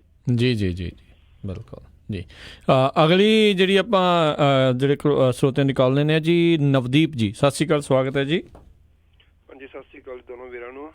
ਜੀ ਮੇਰਾ ਕੁਐਸਚਨ ਸੀਗਾ ਕਿ ਜਿਹੜਾ ਵੀ ਗ੍ਰਹਿ ਮੰਤਰਾਲਾ ਪੰਜਾਬ ਦੇ ਵਿੱਚ ਜਾਂ NRI ਅਫੇਅਰ ਕਮਿਸ਼ਨ ਹੈਗਾ ਏ ਜਾਂ ਮਨੁੱਖੀ ਅਧਿਕਾਰ ਕਮਿਸ਼ਨ ਆ, ਉਹ ਪੰਜਾਬ 'ਚ ਕਿੱਦਾਂ ਕੰਮ ਕਰਦੇ ਆ? ਜੇ ਮੰਨ ਲਓ ਕਿਸੇ ਵੀ NRI ਦੇ ਨਾਲ ਕੋਈ ਮਿਸਹੈਪਨ ਹੁੰਦਾ ਹੈ ਪੰਜਾਬ ਦੇ ਵਿੱਚ, ਤੇ ਉਹ ਕੰਪਲੇਂਟ ਲਿਖਾਉਂਦਾ ਕਿਸੇ SHO ਜਾਂ ਕਿਸੇ ਵੀ ਜਿਹੜਾ ਪੁਲਿਸ ਅਫਸਰ ਦੇ ਅਗੇਂਸਟ, ਤੇ ਉਹ ਜਿਹੜੀ ਹੈਗੀ ਆ NRI ਕਮਿਸ਼ਨ ਜਾਂ ਮਨੁੱਖੀ ਅਧਿਕਾਰ ਕਮਿਸ਼ਨ, ਉਹ ਜਿਹੜਾ ਹੈਗਾ ਮਾਰਕ ਕਰ ਦਿੰਦੇ ਨੇ ਉਸ ਤੋਂ ਫਿਰ SSP ਨੂੰ ਵੀ ਇਨਕੁਆਇਰੀ ਕਰੋ ਜੀ, ਤੇ ਇਨਕੁਆਇਰੀ ਕਰਕੇ ਫਿਰ ਹੀ ਉਸ SHO ਨੂੰ ਫਿਰ ਬਚਾ ਕੇ ਉਹਦੀ ਫੇਵਰ ਦੇ ਵਿੱਚ ਦੁਬਾਰਾ ਫਿਰ ਭੇਜ ਦਿੰਦੇ ਨੇ। ਤੇ ਮਤਲਬ ਇਹ ਅੱਗੇ ਇਹਦਾ ਹੱਲ ਕੀ ਹੈਗਾ, ਸੋਲੂਸ਼ਨ ਕੀ ਹੈਗਾ, ਇਹਨੂੰ ਕਿੱਦਾਂ ਮਤਲਬ ਕਿ ਤੁਸੀਂ ਫਰਦਰ ਵਰਕਆਊਟ ਕਰ ਸਕਦੇ ਹੋ? ਵੀ NRI ਜਾਣ ਤੇ ਜਾਣ ਕਿੱਧਰ ਵਿਚਾਰੇ। ਹਾਂਜੀ ਜੀ, ਇਹ ਤੁਹਾਡੇ ਨਾਲ ਨਹੀਂ ਹੁੰਦਾ, ਇਹ ਸਾਰਿਆਂ ਨਾਲ ਹੀ ਹੁੰਦਾ ਕਿ ਜਿਹੜੇ ਥਾਣੇ ਦੇ ਕਿਸੇ ਥਾਣੇਦਾਰ ਦੀ ਸ਼ਿਕਾਇਤ ਹੋਈ ਹੁੰਦੀ ਹੈ, ਭੌਂਕੇ ਉਹ ਜਿਹੜੀ ਦਰਖਾਸਤ ਦਿੱਤੀ ਹੁੰਦੀ ਹੈ, ਚਾਹੇ ਹਾਈ ਕੋਰਟ ਸੁਪਰੀਮ ਕੋਰਟ 'ਚ ਦੇਵੇ, ਆ ਉੱਥੇ ਹੀ ਜਾਂਦੀ ਹੈ ਕਿ ਫਲਾਣਾ ਥਾਣੇਦਾਰ ਜਾਊਗਾ ਜਾਂਚ ਪੜਤਾਲ ਲਈ। ਹੁਣ SHO ਦੇ ਖਿਲਾਫ ਕਿਸੇ ਨੇ ਦਰਖਾਸਤ ਦਿੱਤੀ ਆ ਤੇ ਉਹਦੀ ਜਾਂਚ ਪੜਤਾਲ ਦਾ ਜਿੰਮਾ ਜਿਹੜਾ ਉਹ ਇੱਕ ਉਹਦੇ ਸਹਾਇਕ ਥਾਣੇਦਾਰ ਨੂੰ ਦਿੱਤਾ ਜਾਂਦਾ, ਤੇ ਉਹ ਕੀ ਕਰੂਗਾ? ਉਹ ਪੀੜਤ ਦੀ ਸੁਣੂਗਾ ਜਾਂ ਉੱਤੇ ਬੈਠੇ ਥਾਣੇਦਾਰ ਦੀ ਸੁਣੂਗਾ, ਉਹਦੀ ਕਰੂਗਾ। ਸੋ ਸਾਰਿਆਂ ਨਾਲ ਹੀ ਹੁੰਦਾ, ਇਕੱਲੇ NRI ਦੇ ਨਾਲ ਨਹੀਂ ਹੈ। ਤੇ ਬਾਕੀ ਜੇ ਕੋਈ ਢੋਈ ਨਹੀਂ ਮਿਲਦੀ ਤੇ ਅਖੀਰਲੀ ਢੋਈ ਹੁਣ ਤੇ ਪੰਜਾਬ ਅਤੇ ਹਰਿਆਣਾ ਹਾਈ ਕੋਰਟ ਆ, ਜਾਂ ਕਿ ਉੱਥੇ ਸੁਣਵਾਈ ਕਰਵਾ ਲਓ ਜੇ ਤੁਹਾਨੂੰ ਇਹ ਲੱਗਦਾ ਕਿ ਸਾਡੀ ਗੱਲ ਨਹੀਂ ਸੁਣੀ ਜਾ ਰਹੀ। ਹੁਣ ਤਾਂ ਕੋਰਟ ਕਚਹਿਰੀਆਂ 'ਚ ਇੰਨਾ ਜ਼ਿਆਦਾ ਬੋਝ ਵੱਧ ਗਿਆ, ਕਿ ਕਈ ਵਾਰ ਜੱਜ ਜਿਹੜੇ ਆ ਉਹ ਪਬਲਿਕ ਦੇ ਵਿੱਚ ਰੋਏ ਵੀ ਆ। ਜਿੱਦਾਂ PS ਠਾਕੁਰ ਸੀਗੇ, ਉਹਨਾਂ ਦੀਆਂ ਅੱਖਾਂ ਛਲਕ ਪਈਆਂ ਸੀਗੀਆਂ ਕਿ ਅਸੀਂ ਬੰਦੇ ਆ, ਮਸ਼ੀਨਾਂ ਨਹੀਂ ਆ। ਤਾਂ ਉਹਦਾ ਕਾਰਨ ਇਹੋ ਹੀ ਆ ਕਿ ਹੇਠਲੇ ਪੱਧਰ ਤੇ ਜਿਹੜੀ ਅਫਸਰਸ਼ਾਹੀ ਆ, ਬਿਊਰੋਕ੍ਰੇਸੀ ਆ ਜਾਂ ਪੁਲਿਸ ਪ੍ਰਬੰਧ ਆ, ਜਿਹੜਾ ਉਹ ਠੀਕ ਢੰਗ ਦੇ ਨਾਲ ਕੰਮ ਨਹੀਂ ਕਰ ਪਾ ਰਿਹਾ, ਵਰਕ ਨਹੀਂ ਕਰ ਪਾ ਰਿਹਾ। ਇਹੀ ਕਾਰਨ ਹੈ ਕਿ ਲੋਕਾਂ ਨੂੰ ਆਪਣੇ ਦਾਦ ਫਰਿਆਦ ਲੈ ਕੇ ਆਪਣੇ ਇਨਸਾਫ ਵਾਸਤੇ ਉਹਨਾਂ ਨੂੰ ਅਦਾਲਤਾਂ ਦਾ ਰੁਖ ਕਰਨਾ ਪੈ ਰਿਹਾ। ਸੋ ਮੈਂ ਤੇ ਇਹੀ ਬੇਨਤੀ ਕਰੂੰਗਾ ਕਿ ਪਹਿਲੀ ਗੱਲ ਤੇ ਇਹ ਦੁਆ ਵੀ ਇਹੋ ਆ ਕਿ ਇਹੋ ਜਿਹੇ ਚੱਕਰਾਂ 'ਚ ਪਾਓ ਹੀ ਨਾ, ਤੇ ਜੇ ਪਾਓ ਤਾਂ ਫਿਰ ਮੰਨ ਲਓ ਜੇ ਤੁਹਾਡੀ ਗੱਲ ਕਿਤੇ ਨਹੀਂ ਸੁਣੀ ਜਾਂਦੀ ਤਾਂ ਫਿਰ ਅਦਾਲਤ ਜਿਹੜੀ ਆ ਉਹ ਸਭ ਤੋਂ ਢੁਕਵਾਂ ਰਸਤਾ। ਜੀ ਜੀ, ਤੇ ਮਿੰਟੂ ਜੀ ਜਾਂਦੇ ਜਿਹੜੇ ਜੱਗੀ ਜੌਲ ਹੁਣਾਂ ਦੇ ਮਾਮਲੇ ਦਾ ਵੀ ਜਿਹੜਾ ਥੋੜਾ ਜਿਹਾ ਜੇ ਤੁਸੀਂ ਮਾੜਾ ਜਿਹਾ ਦੱਸਦੇ ਜਾਇਓ, ਕਿਉਂਕਿ 250 ਦਿਨਾਂ ਬਾਅਦ ਕਹਿੰਦੇ ਹੁਣ ਉਹਨਾਂ ਦੇ ਨਾਲ ਤੇ 8 ਜਣਿਆਂ ਦੇ ਉੱਤੇ ਜਿਹੜੇ ਚਾਰਜ ਆ ਉਹ ਆਇਦ ਕਰਤੇ ਆ। ਬਿਲਕੁਲ, ਉਹ ਚਾਰਜਸ ਫਰੇਮ ਕਰ ਦਿੱਤੇ ਇਹਨਾਂ ਨੇ। ਇਹ ਵੱਖ-ਵੱਖ ਕੇਸਾਂ ਦੇ ਵਿੱਚ ਹੈ। ਵੈਸੇ ਕਮਾਲ ਦੀ ਗੱਲ ਇਹ ਆ ਕਿ ਜਿਹੜੇ ਜਿੰਮੀ ਨੂੰ ਇੱਕ ਮਾਮਲੇ ਦੇ ਵਿੱਚ ਬਿਲਕੁਲ ਬੇਦੋਸ਼ਾ ਕਰਾਰ ਦਿੱਤਾ ਗਿਆ ਸੀਗਾ, ਉਹਦੇ ਖਿਲਾਫ ਚਾਰਜਸ ਫਰੇਮ ਨਹੀਂ ਸੀ ਕੀਤੇ ਗਏ, ਹੁਣ ਉਹਨੂੰ ਵੀ ਨਾਲ ਇਸ ਮਾਮਲੇ ਦੇ ਵਿੱਚ ਚਾਰਜ ਕੀਤਾ ਗਿਆ। ਤਾਂ ਇਹ ਚਾਰਜਸ ਫਰੇਮ ਹੋ ਗਏ ਆ ਤਕਰੀਬਨ ਮੈਨੂੰ ਲੱਗਦਾ ਕਿ ਹੁਣ ਸਾਰੇ ਕੇਸਾਂ ਦੇ ਜਿਹੜੇ ਚਾਰਜਸ ਫਰੇਮ ਹੋ ਗਏ ਹੋਣੇ, ਜਾਂ ਥੋੜੇ ਬਹੁਤੇ ਆ ਜਿਹੜੇ ਉਹ ਆਉਣ ਵਾਲੇ ਦਿਨਾਂ 'ਚ ਕਰ ਦੇਣਗੇ, ਕਿਉਂਕਿ ਇਹਨਾਂ ਨੇ ਵਕਫਾ ਲਿਆ ਸੀਗਾ ਐਕਸਟਰਾ, ਜਿਹੜਾ ਤੇ ਪਹਿਲਾਂ ਪੁਲਿਸ ਵਾਲਾ ਕੰਮ ਹੁੰਦਾ ਉਹ ਤੇ ਇਹਨਾਂ ਨੇ 3 ਮਹੀਨਿਆਂ ਦੇ ਅੰਦਰ ਚਲਾਨ ਪੇਸ਼ ਕਰਨਾ ਹੁੰਦਾ, ਹੱਦ 6 ਮਹੀਨੇ। ਤਾਂ ਜਿਹੜਾ NIA ਆ, ਕਿਉਂਕਿ ਉਹਦੀ ਜਾਂਚ ਪੜਤਾਲ ਦਾ ਦਾਇਰਾ ਬਹੁਤ ਵੱਡਾ ਹੁੰਦਾ, ਉਹਨੂੰ ਐਕਸਟਰਾ ਟਾਈਮ ਦਿੱਤਾ ਜਾਂਦਾ ਕੋਰਟ ਵੱਲੋਂ, ਤਾਂ NIA ਨੂੰ ਵੱਖਰਾ ਟਾਈਮ ਦਿੱਤਾ ਗਿਆ। ਇਸ ਕਰਕੇ ਹਾਲੇ ਉਹਨਾਂ ਕੋਲ ਸ਼ਾਇਦ ਟਾਈਮ ਹੈਗਾ, ਹੌਲੀ ਉਹ ਸਾਰੇ ਚਾਰਜਸ ਜਿਹੜੇ ਆ ਉਹ ਫਰੇਮ ਕਰਨਗੇ। ਉਸ ਤੋਂ ਬਾਅਦ ਟਰਾਇਲ ਚੱਲੂਗਾ। ਉਸ ਟਰਾਇਲ ਦੇ ਵਿੱਚ ਕਿਹਦੀ ਕਿਸਮਤ ਜਾਗਦੀ ਆ, ਕਿਹਦੀ ਕਿਸਮਤ ਸੌਂਦੀ ਆ, ਉਹ ਇੰਤਜ਼ਾਰ ਕਰਨਾ ਪਊਗਾ। ਸੋ ਟਰਾਇਲ ਕੁੱਲ ਮਿਲਾ ਕੇ ਇਹ ਫੇਸ ਕਰਨਾ ਹੀ ਪੈਣਾ ਜਿਹੜੇ UK ਦੇ ਨਾਗਰਿਕ ਜੱਗੀ ਜੌਹਲ, ਕਿਉਂਕਿ ਇਹਨਾਂ ਨੇ ਸਾਫ਼ ਤੌਰ ਤੇ ਬਰਤਾਨੀਆ ਨੂੰ ਜਵਾਬ ਦੇ ਦਿੱਤਾ ਸੀਗਾ। ਇੰਡੀਆ ਗਵਰਨਮੈਂਟ ਨੇ ਬਰਤਾਨੀਆ ਸਰਕਾਰ ਨਾਲ ਤੇ ਵੈਸੇ ਹੁਣ ਰੈਫਰੈਂਡਮ ਦੇ ਐਲਾਨਨਾਮੇ ਨੂੰ ਲੈ ਕੇ ਵੀ ਟਸਲਬਾਜ਼ੀ ਚੱਲ ਪਈ ਆ। ਇਹਨਾਂ ਨੇ ਸਿੱਧੇ ਤੌਰ ਤੇ ਕਹਿ ਦਿੱਤਾ, ਇਹ ਸ਼ਾਇਦ ਮੇਰੇ ਖਿਆਲ ਦੇ ਨਾਲ ਪਹਿਲੀ ਵਾਰੀ ਹੋਇਆ ਹੋਣਾ ਜਦੋਂ ਭਾਰਤ ਨੇ ਏਡੀ ਖੁੱਲੀ ਚੇਤਾਵਨੀ ਦਿੱਤੀ ਆ ਕਿ ਜੇ ਤੁਸੀਂ ਇਹ ਚੀਜ਼ ਨਾ ਰੋਕੀ ਤੇ ਸਾਡੇ ਜਿਹੜੇ ਤੁਹਾਡੇ ਨਾਲ ਦਬੱਲੇ ਸੰਬੰਧ ਆ ਉਹ ਖਤਰੇ 'ਚ ਪੈ ਜਾਣਗੇ। ਸੋ ਬਹੁਤ ਵੱਡੀ ਧਮਕੀ ਹੈ, ਇੱਕ ਤਰ੍ਹਾਂ ਨਾਲ ਕਲੀ ਚੇਤਾਵਨੀ ਹੈ। ਤਾਂ ਇਹਨਾਂ ਨੇ ਸਾਫ਼ ਤੌਰ ਤੇ ਜੱਗੀ ਜੌਹਲ ਦੇ ਮਾਮਲੇ 'ਚ ਕਹਿਤਾ ਸੀਗਾ ਕਿ ਭਾਈ ਇਹਨੂੰ ਟਰਾਇਲ ਫੇਸ ਕਰਨਾ ਹੀ ਪਊਗਾ। ਸੋ ਹੁਣ ਮੌਕਾ ਉਹ ਆ ਗਿਆ ਕਿ ਟਰਾਇਲ ਫੇਸ ਕੀਤਾ ਜਾਊਗਾ ਜੱਗੀ ਜੌਹਲ ਵੱਲੋਂ। ਇਹ ਉਹਦੇ ਵਿੱਚ ਕੀ ਨਿਕਲਦਾ, ਕੀ ਕਿਹੜੇ ਕਰਵਟ ਬੈਠਦਾ, ਉਹ ਇੰਤਜ਼ਾਰ ਕਰਨਾ ਪਊਗਾ। ਸਬੂਤਾਂ ਨੂੰ ਵੇਖਣਾ ਪਊਗਾ ਕਿ ਇਹਨਾਂ ਕੋਲ ਕਿੰਨੇ ਪੁਖਤਾ ਸਬੂਤ ਹੈ ਜਿੰਮੀ ਸਿੰਘ ਬਾਰੇ ਜਾਂ ਜੱਗੀ ਜੌਹਲ ਬਾਰੇ। ਜੀ ਜੀ, ਤੇ ਮਿੰਟੂ ਜੀ ਬਹੁਤ ਬਹੁਤ ਤੁਹਾਡਾ ਧੰਨਵਾਦ, ਤੁਸੀਂ ਸਾਡੇ ਨਾਲ ਜੁੜੇ ਇਹਨਾਂ ਖਬਰਾਂ ਬਾਰੇ ਸਾਨੂੰ ਜਾਣਕਾਰੀ ਦਿੱਤੀਆਂ। ਅਗਲੀ ਵਾਰ ਤੱਕ ਲਈ ਬੜੀ ਮਿਹਰਬਾਨੀ, ਪਿਆਰ ਭਰੀ ਸਤਿ ਸ਼੍ਰੀ ਅਕਾਲ ਜੀ। ਸਤਿ ਸ਼੍ਰੀ ਅਕਾਲ ਜੀ। ਤੇ ਸੋ ਇੱਥੇ ਹੀ ਸਾਡਾ ਅੱਜ ਦਾ ਇਹ ਪ੍ਰੋਗਰਾਮ ਸਮਾਪਤ ਆ। ਮਿਲਾਂਗੇ ਅਗਲੀ ਵਾਰ, ਉਦੋਂ ਤੱਕ ਲਈ ਮੈਨੂੰ ਰਾਜਕਨਵੀਰ ਸਿੰਘ ਨੂੰ ਇਜਾਜ਼ਤ ਦਿਓ। ਮੇਰੇ ਵੱਲੋਂ ਵੀ ਤੁਹਾਨੂੰ ਸਾਰਿਆਂ ਨੂੰ ਪਿਆਰ ਸਤਿਕਾਰ ਨਿੱਘੀ ਜਿਹੀ ਸਤਿ ਸ਼੍ਰੀ ਅਕਾਲ। ਜਿਉਂਦੇ ਵਾਸਤੇ ਰਹੋ, ਹੱਸਦੇ ਖੇਡਦੇ ਰਹੋ, ਸੁਣਦੇ ਰਹੋ ਪੰਜਾਬੀ ਰੇਡੀਓ USA।